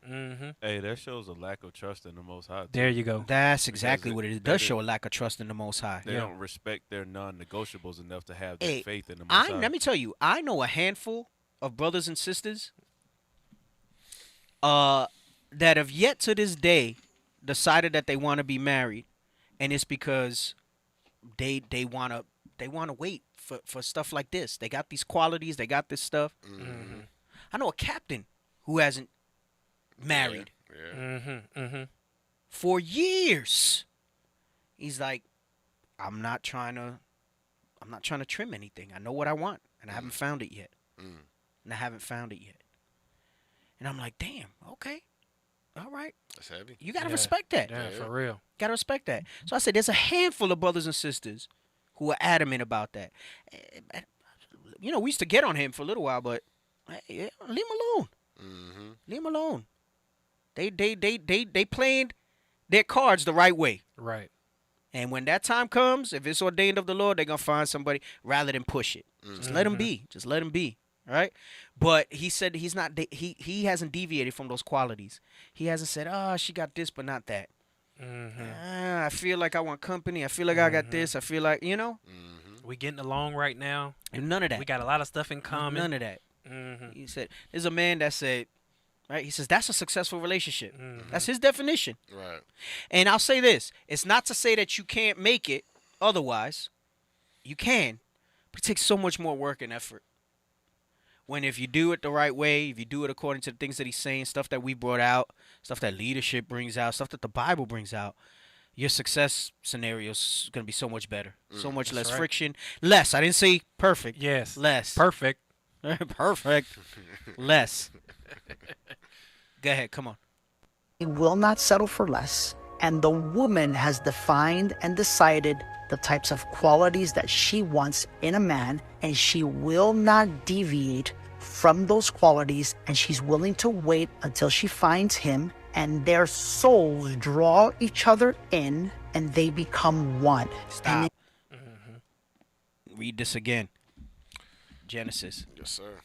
Were you bringing something for you that you want to bring up? No, I was looking at I can do it. Okay. The book of Genesis, chapter 2 and verse 24. Therefore shall a man leave his father and his mother, and shall cleave unto his wife, and they shall be one flesh. No, I want it for this cause, right? It doesn't say for this cause? No? Or just says therefore? It says Okay, it therefore. says therefore. That's how you get that oneness. That's how you get that cleave to one flesh, all right? He says their souls will then attract to each other. And that's why I'm saying you'll really know. You'll really know when it's that person if you follow all the steps prescribed in the scriptures. And that's that what God has joined together. That's what it goes into. You want That's it, Matthew 19. Okay. What's it say? Come on. The book of Matthew, chapter 19, verse 5. And said, for this cause shall a man leave father and mother, and shall cleave to his wife, and they twain shall be one flesh. There he goes, listening that one twain. So when he says that their souls get drawn to each other, all right, that's because you went through that right process. And again, I'm not saying you can't have a good marriage if you didn't go through that, right? It's going to be a little more of an uphill battle, right? Because we know that once you make that commitment, that's it. That's it. You rolling with that. There's no let me throw it away and try again, which is great because it puts you in this cycle of just kind of, all right, it's dirty. Let me clean it. And you never get to where you need to be. But if you go into it with the right way, you'll be all right. You know, there's not to say that there's not a remedy if you didn't go through that. Is my point. It's kind of like, would you rather have a clean plot of land where you can put your own foundation on, or would you rather go and buy a fixer-upper where the bones are even jacked up, the copper is jacked up, the wood is messed up, and you got to go and replace all of that? Right. Yep. All right. Go ahead. Come on. Union of oneness, they start to heal parts of themselves the same way you would in a plant medicine ceremony together. And in that togetherness, they feel safe, they feel whole, they feel complete, they feel heard, they feel like they can communicate and say anything. Stop. I'm going to tell you, that's a key thing that you know that you don't have that. That you didn't go the right way. That's safe space. That's it. The safe space, where you don't feel heard. complete. You don't feel heard. You don't feel like you communicate. can say anything. Yeah. where the communication is not free, Yeah. then you didn't take those steps. I know there's a lot of us that are married, and they'll be like, damn. So you say, no, I'm not saying you throw it all away. I'm just saying it's going to take more application of the scriptures to heal and bring that thing to where it be. Because you have to kind of like start over, especially if you come in married. You have to start over from the beginning, but still have all that residue. Yeah. And it, like I said, it takes a lot of time to. You have to be willing to want to. And clean I'm gonna all tell you, that up. most of the time, especially if you come in married, the change that the women see in the marriage is tough for them to take. The man, the man healing himself and coming into himself and being that authority and that Christ-head figure in the marriage is hard for them to grasp that. Mm-hmm. They don't grow with you in that. Right. That's right. But if you got somebody that's gonna grow with you in those changes, move in that spirit and stuff like that, then you're gonna be all right. You're gonna be all right. Hey, and they still got to understand too. That's of the Most High that's happening.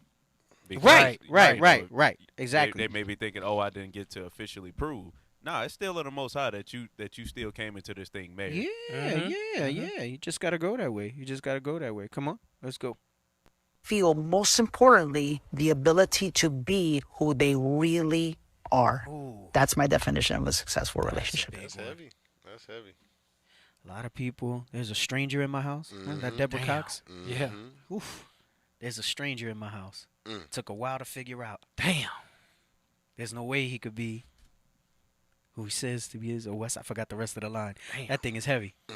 There's a stranger in my house. Sometimes that'll happen. And you know, you married the representative rather than the person. That part right there. Got him. Yeah. But he says that they can be their authentic self. They can be their authentic self. And for those that don't know, there's a class on or a radio show on the representative. Quick plug. Even a class. I think Captain Hoshea did one. 10 ways you know your spouse isn't in the truth, or your wife isn't in the truth. Oh, was it Tamia? Damn. Okay. All right. I thought it was Deborah Cox. Damn.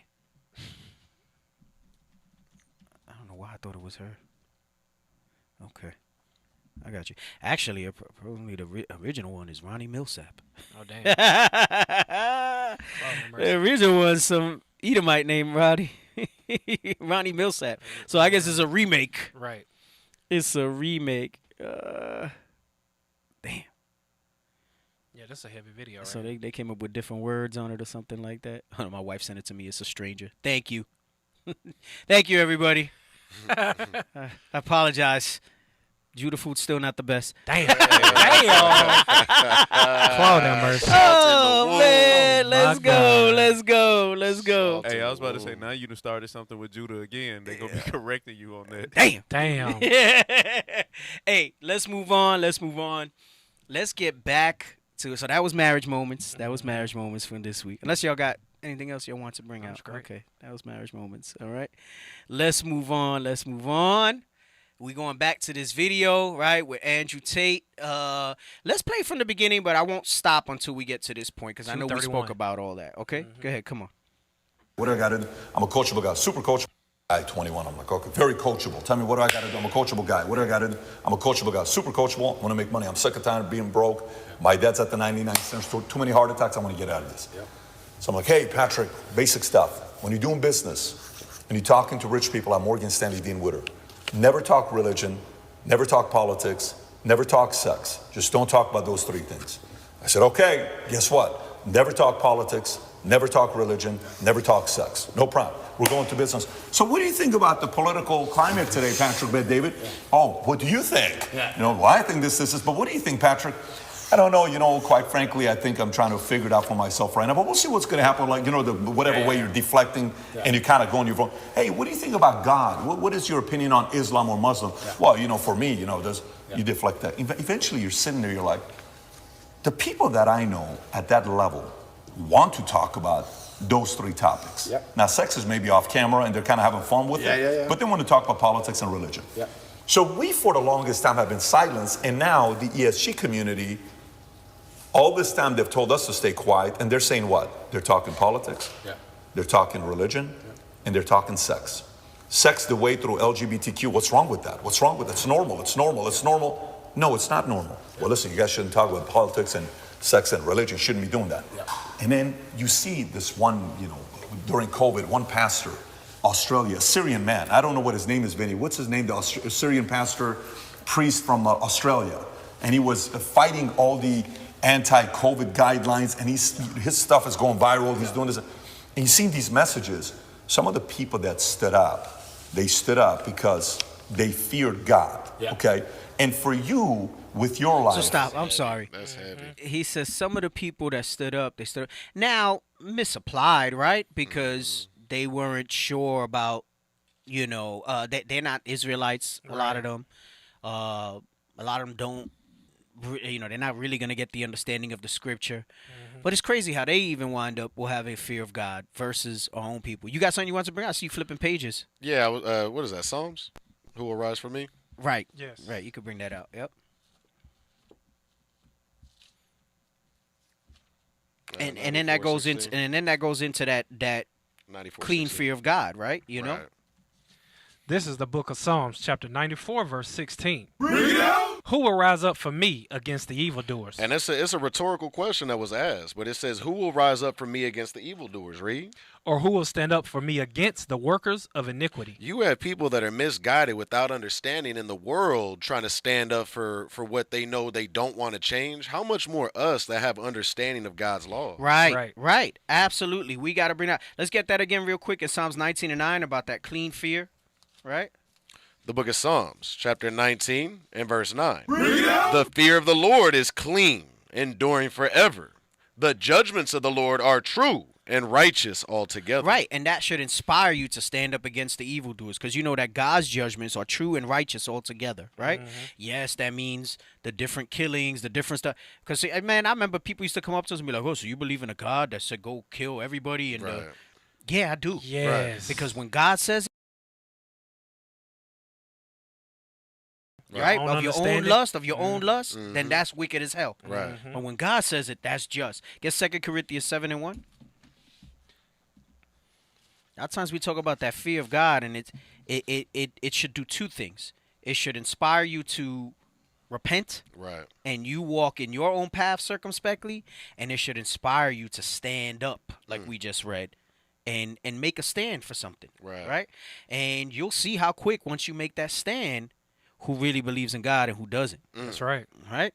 That's right. And again, last week we were talking about the Sodom agenda, and he was saying how it's in everybody's face. We're going to touch on that in a minute, right? But go ahead, read this.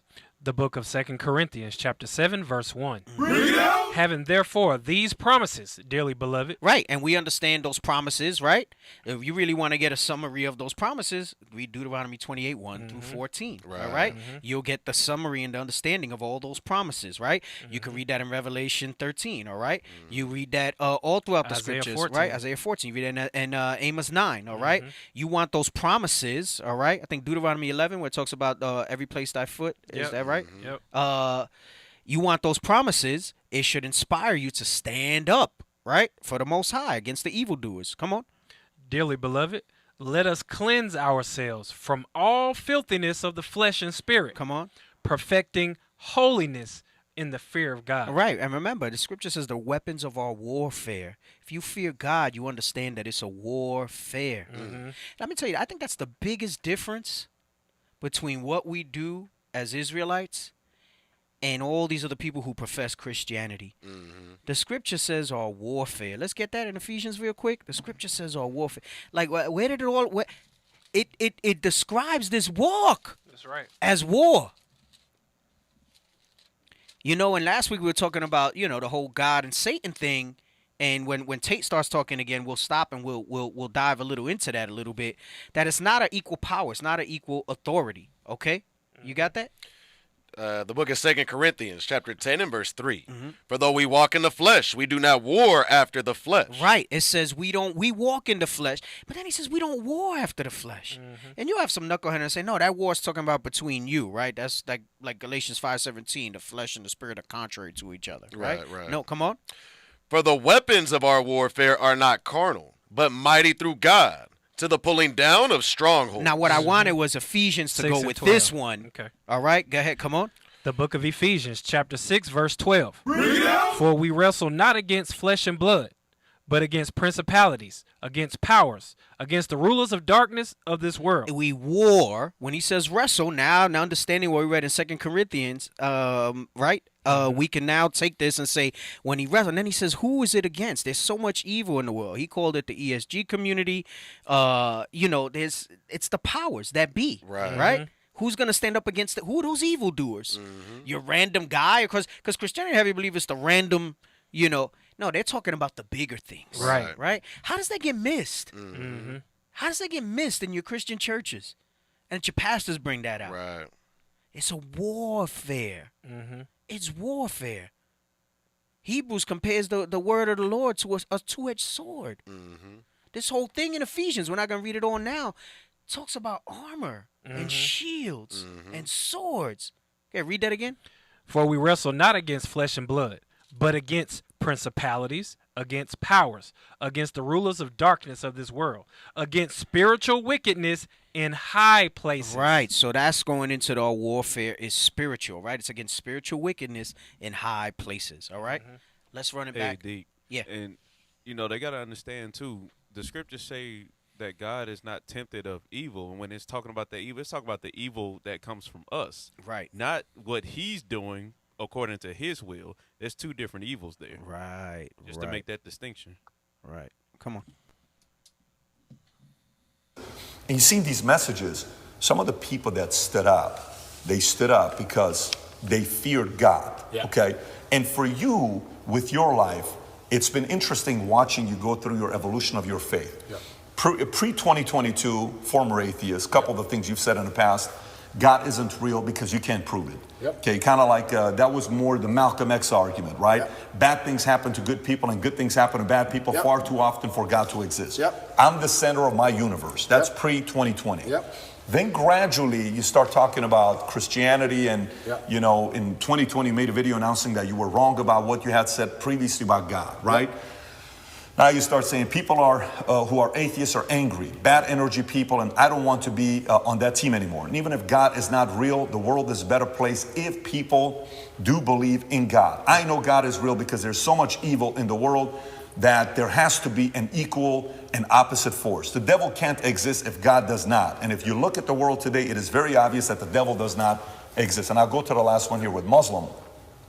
Quotes from you. Christians don't have a religion anymore because they tolerate everything and stand for nothing. And by the way, I actually agree with you, the fact that they're tolerating way too much. Islam is the last religion on the planet. God is something to be feared, respected, and to prove yourself to, which means you got to earn his right. It's hey, I want to earn your right and your respect, right?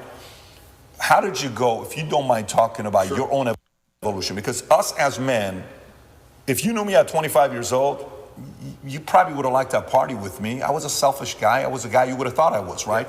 And we go through this phase of where the selfishness kind of comes down a little bit. You still need to be selfish because you need to be driven, but to the point where you're like, listen, man, I got to really do something. And then somehow, some way, God enters.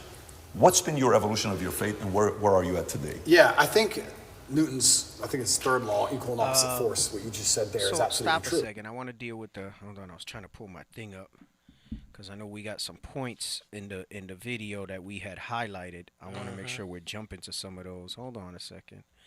And then Deacon, you can see the evolution that he's lost. Right. He went from being atheist to Christian to Israelite. He's literally searching for God. Literally, yes. And it got to it because once you have money, you have you have all these worldly things, these vanities. It's that void that you were talking about earlier, Deacon, that something's missing, but you can't fill the void with anything that you're trying to attain. Right, absolutely. I'm trying to look at where we put. Okay, we have reposted the topic content. All right, so we'll where we at now? We haven't even got to that part yet. No. But he said something about the opposing force, and last week we spoke about it, right? Well, I'm not gonna go over those exact scriptures again. I had basically addressed devil and Satan, but I want to bring this out in Job again to show you that the scripture shows you plainly that there is no equal opposing force to God, right? We were going over the Epicurus quote. Let's pull that up, actually, the Epicurus quote, because that'll be good for this as well. And obviously, most of us like Andrew Tate. He's there's something we don't agree with everything he says. Certainly not with his, with Islam. Right. And he says some things that are different, but he's clearly makes some good points. Right. And a lot of stuff he says. And much like anything else, people have like shades of something. And you can tell that there's something there, but it's up to us to kind of fill it in. Yeah, and Fill in the show blanks, in the scriptures there. But that's a big thing for a lot of our people. And I know those of us who are already repenting, and I know a large percentage of the audience is people who are already repenting, but we do get new people who are learning new and things like that. And we have a lot of these old things in our head, especially in regards to Satan. And I wanted to talk about that a little bit, about God and Satan. And we'll probably do a part 3 because we have a lot of talking points in this video that we didn't get to, and we're not going to get to tonight. So Lord's will next week, where we exclusively on the Phoenix page. Phoenix all right? page. We'll be able to go into it some more. But let's read this in Job so we can see where there's a hierarchy in heaven. Right. And we're going to see where Satan falls in that. And it's not the lie of this equal opposing force. I'm sorry, before you read that in Job, let's read this. Don't read my touch on this. Just read from the God quote. willing. Is God willing to prevent evil, but not able? Then he is not omnipotent. Right, so omnipotent is all powerful. And he's saying if he's willing to prevent evil, but he can't, then he's not God, right? Right. And you have to realize, and the reason I bring this quote out is, that makes a lot of sense when you try to say that there's a devil, right? See, this is where you get people that get disenchanted with this fairy tale that what that Christianity is, right? Christianity teaches you is God and the devil versus each other, and all the evil that happens is the devil, and all the good is God. Right. So then you have the people who say, well, there is no God because how could all this evil happen? That's a logical response. Right. Because how is he God then? He's not omnipotent. Right. If he wants to stop the evil but can't. Right. So you're saying the devil wins? He's flawed. Damn. Or is it the definition of a God that is false? That is gonna a real God is going to allow certain things to happen, and this is where he addresses it in the next point. Right. Go ahead. Come on. Then he is not omnipotent. Is he able but not willing? Right. There's circumstances where he's not willing. And it's because he made it so. Right. Scripture says, I kill and I make alive. Go ahead. Come on. Then he is malevolent. No, right? So let's get that definition of malevolent again, all right? Let's get that definition of malevolent. What are you going to say? I was going to read, but... Oh, okay. Go ahead. You can keep reading, then we'll come back to malevolent. Is he both able and willing? Oh, yes, he is. Come on. Then whence cometh evil? So is that Satan? Is he neither able nor willing? Then why call him God? So then he don't have no power. Right. So really the question that you got to ask yourself out of all of this, is he both able and willing? Then whence cometh evil? Right. Let's get that scripture about I kill, I make alive. All right. The light and dark. Let's run them back real quick. All right. I create good and evil. Yeah. Let's bring that out real quick. And what's heavy, last week we talked about we were going to bring up the fear of God nowadays is taught by the precept of men. Yeah, I had it. Right. All right, malevolent, right? Having or showing a wish to do evil to others, right? Remember, he is God. What else we got on that? All right, come on, let's scroll down. Let's see what dictionary says. About malevolent. You see the synonyms was violent? Didn't he drown everybody back in? Yes, he did. Didn't he kill all the firstborn? Look at that. Evil, harmful, injurious. Click see more. Let me see what else they got. No, we don't want that. Evil, harmful, or injurious. He's an omnipotent God. Go back to the Epicurus thing. He's an omnipotent God, meaning he's all powerful. See, this is the contradiction that Christianity, that the precepts of men will tell you. Right. And you're confused, and you look stupid when you're trying to defend us. Your Christian fairy tale. Right. So then you try to come up with something else that more closely aligns to it. Instead of having that fear of God, start applying his commandments, and then the scriptures all of a sudden become unsealed to you. Well, you got to study. And you can see what it says there. Right. That's the in-between that I left out. Yeah. But then you start to see what's there. That's like when Christ said, if you become as this little child, you're not going to see the kingdom of heaven. You can't see what's in front of you.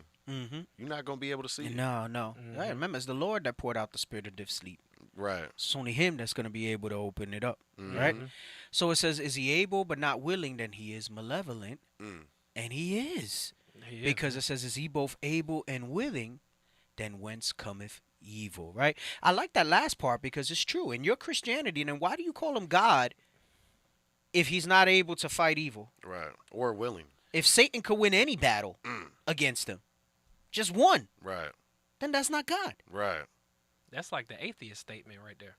Right. They don't believe in it. And that's what I'm saying. See how important it is what we do? Yep. See the warfare, the spiritual wickedness? A lot of times we think of it as just Sodom agenda and everything else.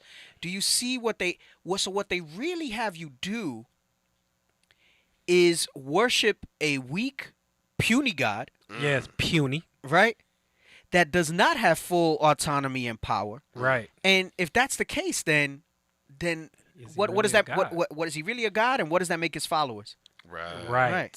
Damn. So what they've really done is by design that the whole Christian construct is set up to have a scenario like this, because they want you to have just enough of something to pacify you, but not enough for the real truth to come out. They want your fear to come from the precepts of men. That's exactly it. The fear towards me is taught by the precepts of men. Let's get these scriptures that I tell you to bring out.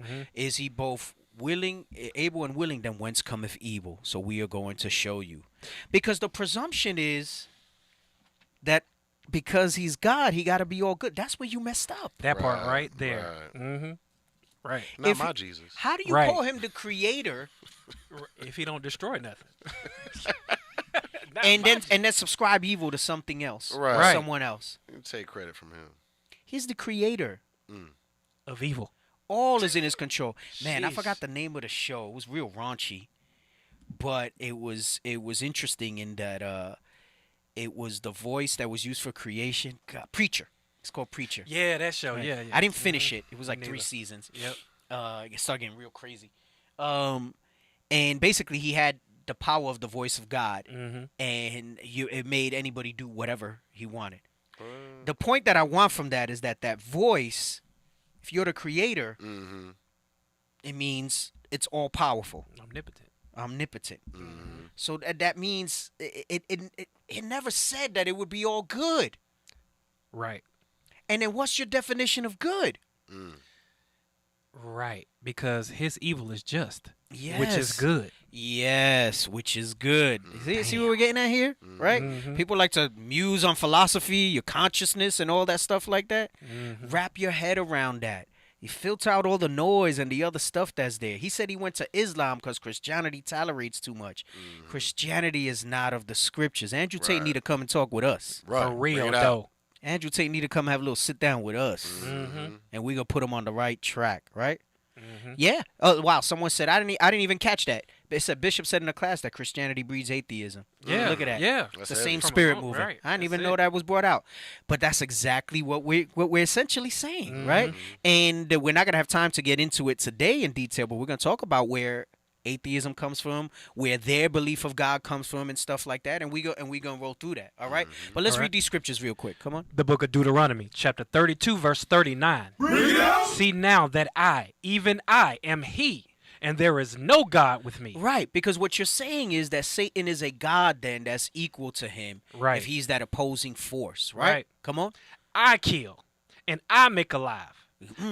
I wound and I heal. He wounds and he heals. He kills and he makes alive. Come on. So when you say, oh, I can't believe in a God that allows babies to get killed. No, he didn't allow it. He did it. He did it. Right. He did it. How about that? Right. No bombs, nothing. Put that in your crack pipe and throw that. No, throw that like Sarita. They did the delayed bomb. Right. Yeah, Producer back there like he kills babies. Right. Come on. I heal. Neither is there any that can deliver out of my hand. There is none that delivers out of his hand. It's him. He's that all powerful. That's omnipotence. All right? Come on, what else you got? The book of Isaiah, chapter 45 and verse 7. I form the light and create darkness. He forms the light and the darkness, and that's literal, and that's also dealing spiritually. Come on. I make peace and create evil. He makes peace and creates evil. Damn. So from whence cometh evil? From a God, the God, Right. the one true God. Is that in that verse? Nope. I, the Lord, do all these things. I, the Lord, do all these things. That's the God that we serve. Right. He's our great and terrible God. You got something else? I do. Bring it out, Malak. The book of Amos, chapter 3, verse 6. Shall a trumpet be blown in the city, and the people not be afraid? Oh, that's the one. Yeah. Shall there be evil in a city, and the Lord hath not done it? No, Satan does the evil. And the Lord hath not done it? Oh my gosh. It says God does it. And you know, it's interesting because this Epicurus thing, Christianity was around at this time. So going to the statement that Sis was saying, Bishop had brought that out, that it breeds atheism, this is the genesis of it when you think about it. Right. It made any rational person will see how irrational Christianity is. So I'm actually not upset at people No. who want to say, the hell with the Bible if they've never been exposed to the teachings the way it should come out, to an Israelite that's going precept upon precept, Right. bringing it out the way that it should be.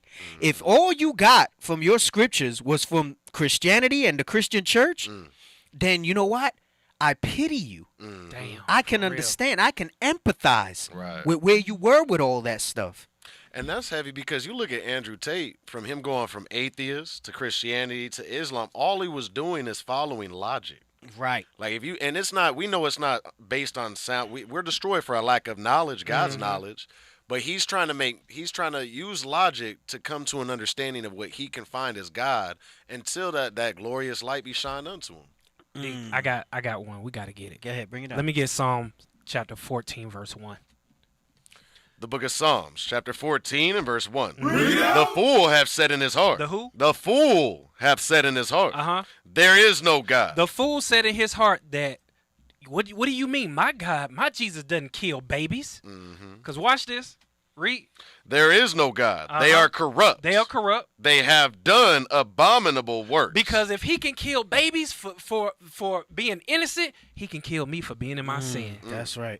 That's right. Can I get one more? Yeah, go ahead, bring it out. The book of Isaiah, chapter 29 and verse 13. Wherefore the Lord said, for as much as this people draw near me with their mouth, and with their lips do honor me, but have removed their heart far from me, and their fear toward me is taught by the precept of men. And that's Christianity right there. And that's how they keep our people not believing in God.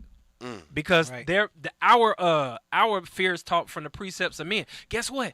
Come as you are.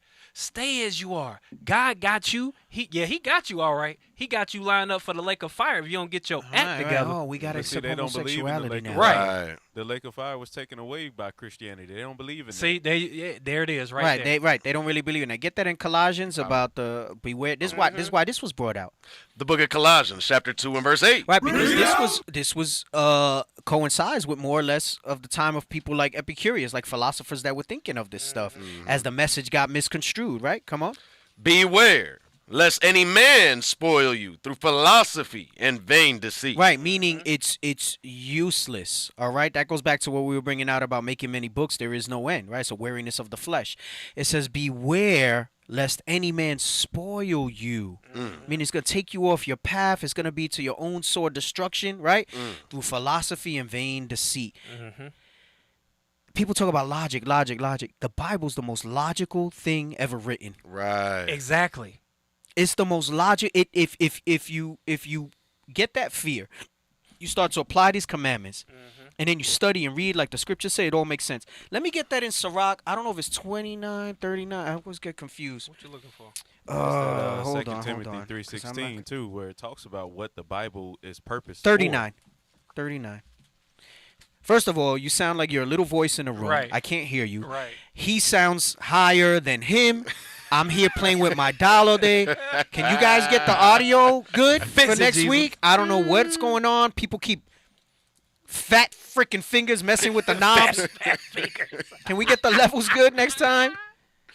I hear him like he's like 10 rooms away talking to me through, like we in jail and he talking to me through the pipes. This is your content. It's the freaking coffee can with the string, like he's talking to me. That would sound clearer than what I hear you right now. My goodness. No, he be bringing out good points, but then I gotta call. Wait, say it again. Let me raise the volume. Right. What the hell is like that? Don't tell me it's money either. Let's get what we need to get to do what we gotta do. Right. Go ahead. I'm sorry. Ciroc 39. You want 33? He's putting in there like this. I'm sorry, officer. I apologize. Ciroc 39. Start at 1. The book of Ciroc, chapter 39 and verse Let me 1. show you how logical it is. That's the Bible's the most logical thing there is. People talk about philosophy. We're gonna come back to Colossians. The Bible's the most logical thing there is. It gives you the formula for rationalizing and understanding the whole world. All right? Roy. Go ahead. Come on, read this. But he that giveth his mind to the law of the Most High. Give your mind to the law first. You want to open up your understanding to logic? Yep. You want to open understanding your mind? First is really fear. Right. Right? But you won't give your mind to the law if you don't fear the Lord. Right? So fear the Lord and give your mind. Give it. Trust on him and all that. The Proverbs 3 and 5. Right. Lean not on your own understanding. Right? Come on. And is occupied in the meditation thereof. You study. You're occupied in the meditation thereof. Joshua Don't mean 1 you and 8. sit here and put the Bible in here and go, Right. Right. It don't mean that you're watching only 1,000 classes. I brought Right. this out when I did the class recently. You got to read. Don't forget the reading for yourself. You got to read to see if the Most High is opening up understanding to you or not. Right. Come on. Will seek out the wisdom of all the ancients. And where do you get that? That means you're going to be here reading. Right. You're going to be going through all the prophets, all the books of the Bible. Come on. And be occupied in prophecy. Right, and be occupied in all the Bible's prophecy. Yep. Right? It don't mean just, see, this is why I like Revelation. This is why I like Daniel and Ezekiel and Job. Those things mean nothing if you don't have the rest. You got to have all the totality. You have to have the totality of it. Go ahead, come on, read. He will keep the sayings of the renowned men. Meaning, like, you ain't trying to make your own words up and things like that. Right. You're going to keep these sayings of the renowned men, the prophets in the Bible. Come on. And where subtle parables are, he will be there also. Right. So, meaning, this goes into wanting to be there in the scriptures and wanting to be there when leadership is bringing things out. Right? Go ahead. Come on. He will seek out the secrets of grave sentences and be conversant in dark parables. So, you see the progression, though, before you get there.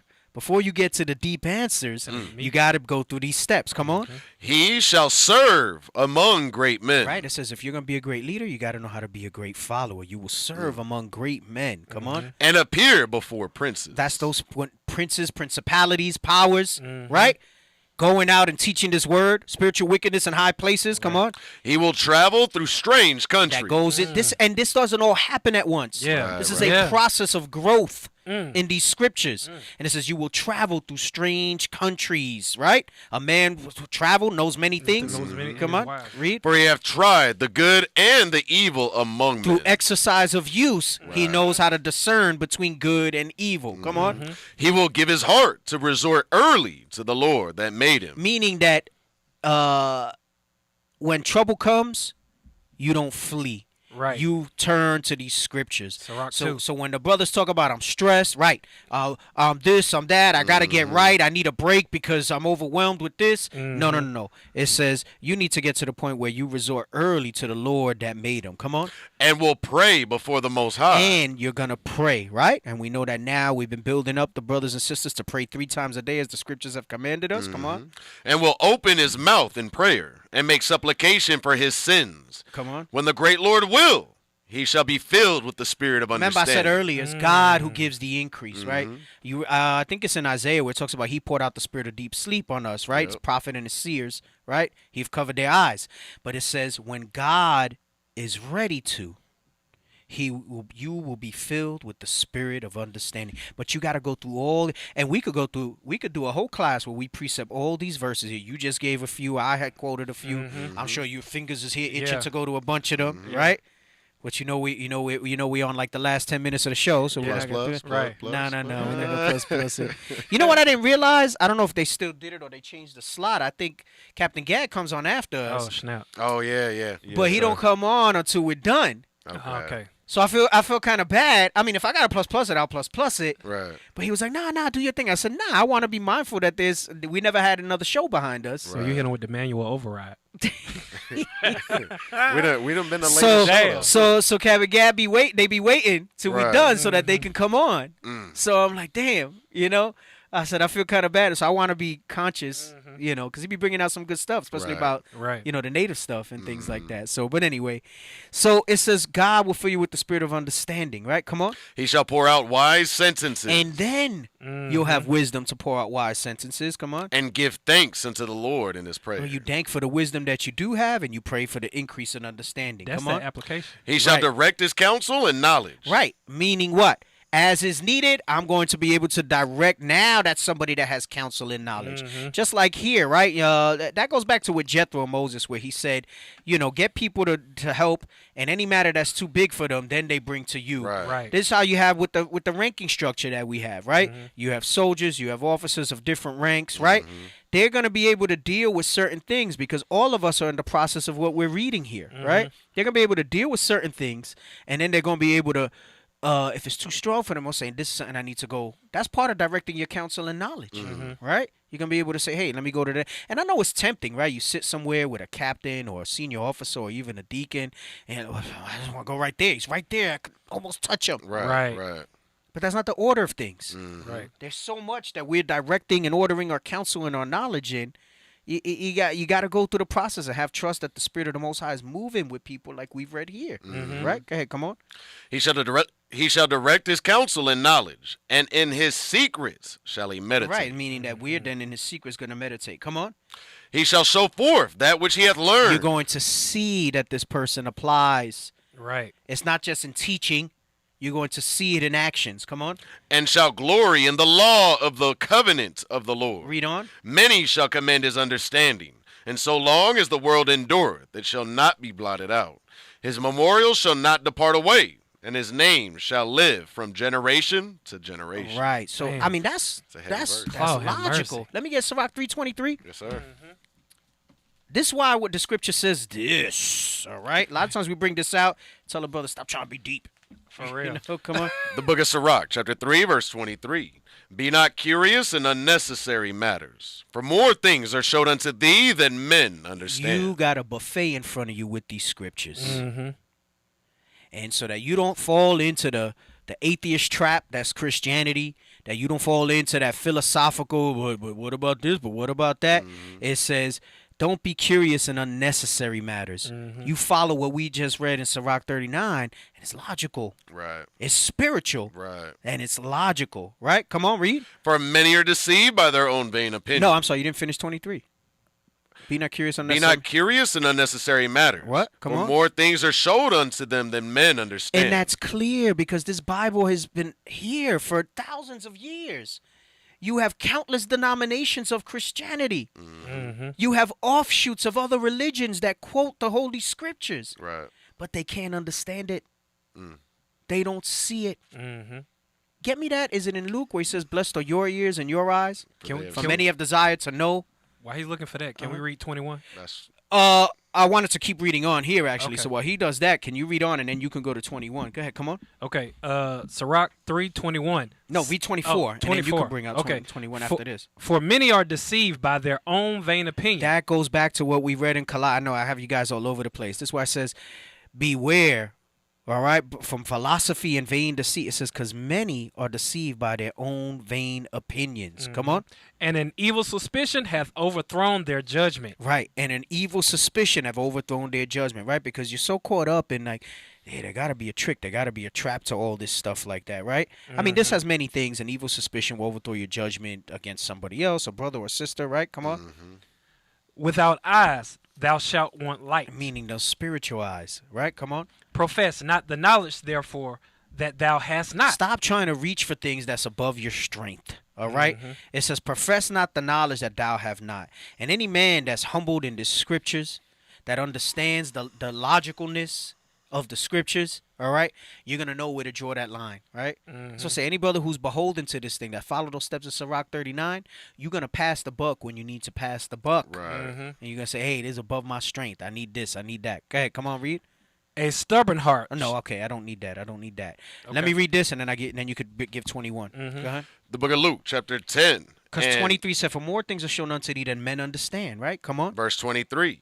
And he turned him unto his disciples and said privately, blessed are the eyes which see the things that ye see. Right. Now, he was talking specifically to the disciples at that time, but now we have that understanding magnified in these last days, right? He says, blessed are the eyes. Go ahead, read it. For I tell you that many prophets and kings have desired to see those things. That's the thing. This is where you get all these religions, all these things. I'm sorry, I'm going to let you get your 21 because I want to finish Colossians 2 to bring it back to that point after we read this. Is it 2 and 8 or 3 and 8? 2 and 8. Yeah. I want to finish that after we read this. Read this part again. For I tell you that many prophets and kings have desired to see those things which ye see. Right. It says many prophets and kings. He's saying there were even prophets that didn't get the measure that you guys got learning with me face to face. Right. He says many prophets and kings have desired to see, to know those things that you know. Come on. And have not seen them. And have not seen them. So what do? They make stuff up. Right. Like Christianity. They get into this philosophy and these precepts of men. Right. To try to give you some rationale behind it. Hey, and let's not get it twisted like Islam too. That's part. facts. Come That's on. Facts. To hear those things which ye hear. And hey, have not and you heard gotta understand something. I wanna say something here, because I know a lot of our brothers and sisters are in Islam, and they will take offense when we talk about Islam. Right. And I get where that comes from, because I'll take offense when you talk about the scriptures. But Islam is not your identity. It is not a personal attack when we say that. You do not find the face of your people in Islam. You find the face of your people in the Bibles. So we're going to defend the Bible vehemently. We are. Right. We will. All right? Voraciously, with passion and conviction, because our identity is in the Bible. Your identity is not in Islam. You look at the origins of where it was made up.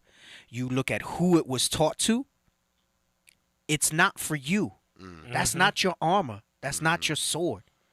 So you're getting it twisted, and you think when we attack Islam that we're attacking you. And I get how that can be the case on the surface. But you got to put that guard down and realize that, again, it's because you keep looking at this as white man, and Islam's the closest thing you could get to something where somebody has some color, supposedly, that brought it out. And that's why you roll with that, right? And it got popularized here with the Nation of Islam and the teachings, and it gave our people community. It gave them something to be action, because you got to admit they did. And you know, I mean, not so much these days, but they did for a time, right? They had some action behind it. They did some stuff, right? The newspapers. They got some numbers behind it and stuff like that. You just got to work on that doctrine piece. That's right. You got to work on that doctrine piece.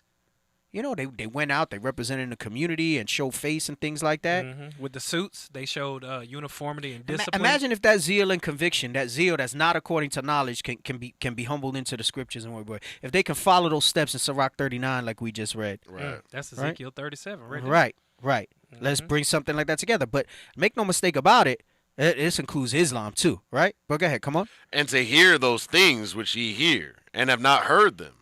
Right, and to hear those things which we hear, and they have not heard them. That goes with what we read in 23, where it says, more things are shown unto you than men understand. Now, let me get back to Colossians 2 and 8, and I'm going to let the officer bring his script. Go ahead, come on. This is the book of Colossians, chapter 2, verse 8. Beware, lest any man spoil you. This is why you got to beware. Watch out. You got to be. Watch out. Danger. Lest any man spoil you through philosophy and vain deceit. They don't know, so they make it up. Right? Verse was it 24 that said Yes, sir. 23. 24, for many are 24. deceived. For many are deceived by their own vain opinion and evil suspicion have overthrown their judgment, right? So they reached, and 25 said, profess not the knowledge, therefore, that thou hast not. So instead of applying that in the scriptures, what they did was, I gotta figure something out. So I'm gonna pick what's out there, right? Right. That's kind of like, man, you go to the Benji spot and you say, man, let me get the oxtail, me not have that. And you go and you say, all right, let me get the jerk chicken, me not have that. Damn. Right? And then you go and you say, all right, you got to pick from what's there. We So got you meat could, pies. so you couldn't get what you really wanted spiritually. So you went somewhere else. That's The what best, happened. closest thing. That's what happened with our brother Tate. Damn. And then as we go into it next week, you'll see about that. But he's not wrong in what he's searching for. Right. So he picked whatever made the most sense because that's all that's available to him. Right. Because That he he tried to knows. do it himself. Mhm. That's the biggest thing I got out of this segment here. He tried to do it himself without religion. Right. This is why the interview's telling him you said this, you said that, this is your evolution in your faith. And now he's settled on this because he don't know about us yet. Right. Or he hasn't given us enough credence if he does know. That part. To sit down and really listen. Right? So go ahead. Read this in Colossians 2:8 again. The book of Colossians, chapter 2, verse 8. Beware, lest any man spoil you through philosophy and vain deceit, after the tradition of men, after the rudiments of the world. Tradition of men are those man-made religions. Right. And those man-made Christianity's a man-made religion. Mm-hmm. Our religion is the law, statutes, and commandments. The difference is that religion is something that anybody can put on. Yes. But this is only for us. Right. This is only for us. Go ahead, finish up. After the rudiments of the world and not after Christ. Because it's not after Christ. It's not after the real Christ of the scriptures. Right. That's how you can get a Christian talking about tolerate this, tolerate that. The black no, man. No. It don't go that way. Okay, bring out what you want to bring out. All right, let's get Sirach 3:21. The book of Sirach, chapter 3 and verse 21. And this is just backing up what you were saying from verse 23. Go ahead. Seek not out the things that are too hard for thee. Neither search the things that are above thy strength. Because the thing is, with Christianity, they make John 3:16 above your strength. They make the Sabbath day and all of the laws that we keep above your strength. So the things that we should be doing is doing what? Getting with, being continually with the godly man that keeps the commandments so that they can guide us to show us how to study the Bible, how to pray to the Most High, and how to apply these things so that we can continue to grow as a nation. All praises to the Most High. All praises to the Most High. Next verse. You want to read it? Go ahead. Bring it out. Verse 22. But what is commanded thee, think thereupon with reverence. So whatever, the little bit that you do have, you need to think upon that with reverence and respect and work on those things. If you only know to keep your fringes on, wear your fringes. And then the Most High, Lord's will, give you some more understanding. Now you congregating. You keeping the Sabbath. 90 Go ahead. seconds. For it is not needful for thee to see with thine eyes the things that are in secret. See, the Most High understands that knowledge puffeth up. So you only need to have what you got in front of you right there and trust that that's good for you at that time. Because he'll deal with you, he'll walk with you in crooked ways until he opens up that level of understanding. Read that verse 22 again. Verse 22. But what is commanded thee, think thereupon. Right. Now read Sirach 39:1. That also goes with this. What is 60 commanded thee, think seconds. thereupon. The book of Sirach, chapter 39, verse 1. Come on. But he that giveth his mind to the law of the Most High. Think thereupon. What's commanded thee? The laws. The laws. The problem is all these people out there with all this consciousness, they want what the Bible got to give them, but they don't want to do what the Bible got to say. Damn. So what they do is they find the thing that best fits their philosophy, their vain deceit, deceiving their own selves. Their precepts of men. Right? Give me that about the simplicity that's in Christ. Yes, sir. It's not, that's what I'm saying, it's logical. It ain't that hard.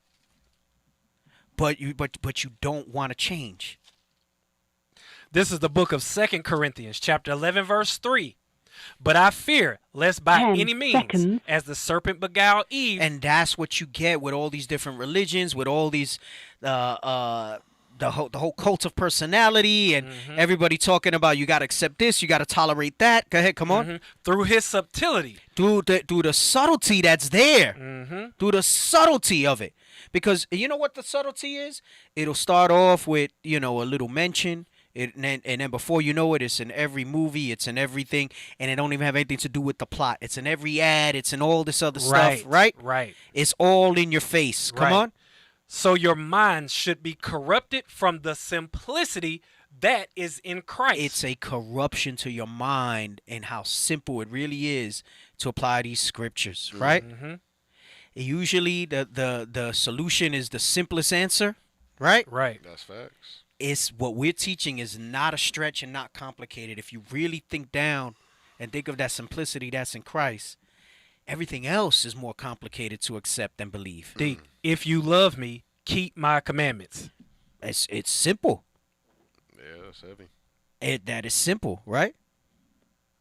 And the commandments are not grievous. Right. That goes into, I think I had brought it out before, Occam's razor.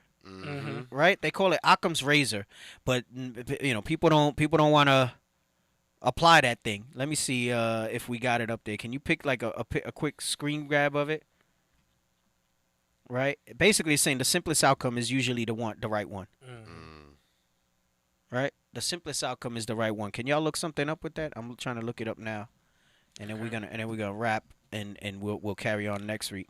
While we wait, you know what's heavy about Sirach 3 and 20, where 23, where 22, where it says it's not needful for thee to see with thine eyes the things that are in secret. When we read in Ephesians 6 about what we wrestle against, these principalities, the spiritual wickedness in high places, the powers. Everybody wants to fight back, but they don't know how or they don't know where to start. Right. It just told you the simplicity of it is to think upon God's commandments and keep them. In your mind, yeah. And then from that point, you don't have to sit there and worry about what you don't see with your eyes. That's right. You don't see these secret meetings that are going on. You don't see everyone knows there's an agenda, but we don't see what's really going on. You don't need to. Right. And read this again about the simplicity in Christ, and then we're going to read the Occam's razor thing. This is the book of 2 Corinthians, chapter 11, verse 3. But I fear lest by any means, as the serpent beguiled Eve through his subtlety, so your mind should be corrupted from the simplicity that is in Christ. Listen, it's not that complicated. And Christianity, when you bring out things, that's why I say we got to start throwing the stuff on them. You need to explain this to me. Right. You trying to take me? I'm the expert. Right. Why do I got you have to explain your rationale? Yeah. I don't need to be here trying to freaking break your stuff down. Right. You explain this to me. Right. And it should make sense, right? The simplicity that's in Christ. So Occam's razor is used. It's used in like scientific theories. But let's read just this little part right here. Occam's razor is a principle often attributed to 14th century Friar William of Occam that says that if you have two competing ideas to explain the same phenomenon, you should prefer the simpler one. Right? Or I have another one up here that's in simpler language. It says in simpler language, Occam's razor states that the simplest explanation is preferable to the one that is more complex. Simple theories are easier to verify. Simple solutions are easy. The hoops that you have to jump through to justify a white Christ, to justify that all of a sudden God, despite everything that the Bible says, God changed all that. Right. Right? Right. Let me get real quick. I'm gonna show you how simple this is. And how we've overcomplicated it. Give me Matthew 1 and 2, and then I think we're going to jump to 17. You said Matthew what? I'm sorry, we're going to jump to, we're going to jump to... Matthew 1. 1 and 1? I want 1 and 1. The book of St. Matthew, chapter 1 and verse 1. Let me show you simple and how Christianity trashes that and throws it away. The book of the generation of Jesus Christ. Come on. The son of David, the son of Abraham. Abraham begat Isaac. And Isaac begat Jacob, and Jacob begat Judas and his brethren. Right, so the first book in the New Testament starts with this. Right? Starts with telling you the genealogy of Christ. And it says, Abraham begat Isaac, and Isaac begot Jacob, and Jacob begot Judas and his brethren. Now, jump to verse 21. Verse 21. And she shall bring forth a son, and thou shalt call his name Jesus, for he shall save his people from their sins. Now, without getting into grammar, because a lot of times we just break this out real quickly on the street in grammar, says bring it out. His people, right? Right. From their sins, and they'll say spiritually that means we're his people. Read verse 2 again. Verse 2. Abraham begat Isaac, and Isaac begat Jacob. And Jacob begat Judas and his brethren. Now read 21 again. And she shall bring forth a son, and thou shalt call his name Jesus. Why? For he shall save his people. Judah and his brethren are his people. Come on. From their sins. Judah and his brethren are his people. How hard is that to comprehend? Reading is fundamental. Damn. It starts with that. Right. The whole documentation that we have of Christ in these last days starts with letting you know that he descends from Judah and his brethren. Yep. And then you get to verse 21, and it says he's going to save his people from their sins. And somehow today, that means he's for everybody in the whole earth. Right. And with that, I say shalom. Shalom. With that, I say shalom. Hey, catch us next week. We are not going to be on IUIC in the classroom. All right? We are not going to be on IUIC in the classroom. We're going to be exclusively on IUIC Phoenix. We will promote it on social. We will push out the ads. If you come and you don't find us on IUIC in the classroom, spread the word. Let them know to come to the Phoenix page. All right? We'll be broadcasting from there. We're going to continue on God and Satan. We'll have our little marriage moments. All right? We got a lot more to talk about. I didn't even get to the thing with Job. We got a lot more to talk about. I want to bring down God, the atheism, and all that stuff like that. All right? Lord's will, you had some fun, and you also got edified today. Right. Some wisdom came out. Yes. Judah, come through next week. You Yeah. know, you Judah, got a whole what's up? week. For real, whole the week. menu. I want 8 combos. You said 7. Yeah, you said 7. You said I want 7. seven Look, You're moving the goalposts. You're moving the goalposts. I want That's what a 7 Christian does. combos. Come with your list. 7 combos for your Judah restaurant. Right. Hold it down, y'all. We need you. Right. Okay. Man, you had one Judah in the comment. Judah the best nerd, and that's why everybody... Oh, God. Listen, Judah and his brethren we Stop just it. read, all Get right? some help. It's all 12 tribes. Worldwide. Listen, when one of us win, we all win. That's Right. And That's if right. Judah really had the best food, I'm with it because we all win. But that's not the case. Damn. Love y'all, fam. Got him. Most High Christ bless y'all. Stay safe. Shalom. Shalom.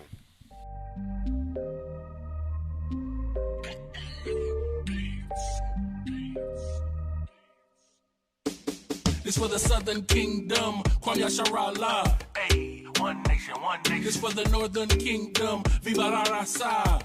We one nation, one nation. This for the Southern Kingdom, Kwame Yasharala. Hey, one nation, one nation. This for the Northern Kingdom, Viva la Raza. We one nation, one nation. It wouldn't be Israel without Mexicans. Black love, brown pride, cause we next to kin. We ain't gotta tell Esau to let's be friends, cause we above all nations and we better than them. We the salt of the earth, ayy, ayy. And we been king since birth, ayy, ayy. We put the kingdom first, ayy, ayy. And they gon' get this work, ayy, ayy. We was chosen, not cause we the most of the people. Few in numbers, but we over the people. We gods of this earth, we ain't supposed to be equal. Stop playing, you emotional people. The good gotta triumph over the evil. So my foot's on the throat of the eagle. Their tongues will confess that we the people. Cause my nation ain't never been feeble. For the Southern Kingdom, Kwame Yasharala. Hey, one nation, one nation. This for the Northern Kingdom, Viva la Raza. We one nation, one nation. This for the Southern Kingdom, Kwame Yasharala. Hey, one nation, one nation. This for the Northern Kingdom, Viva la Raza. I can't take one step without my brothers too. Vámonos muchachos, yeah, you know there's one for you. Me gusta arroz con pollo, tacos chilangos, sipping on cervezas with all mi hermanos. Judah and E from that's the 2 kingdoms. Now we one nation. Over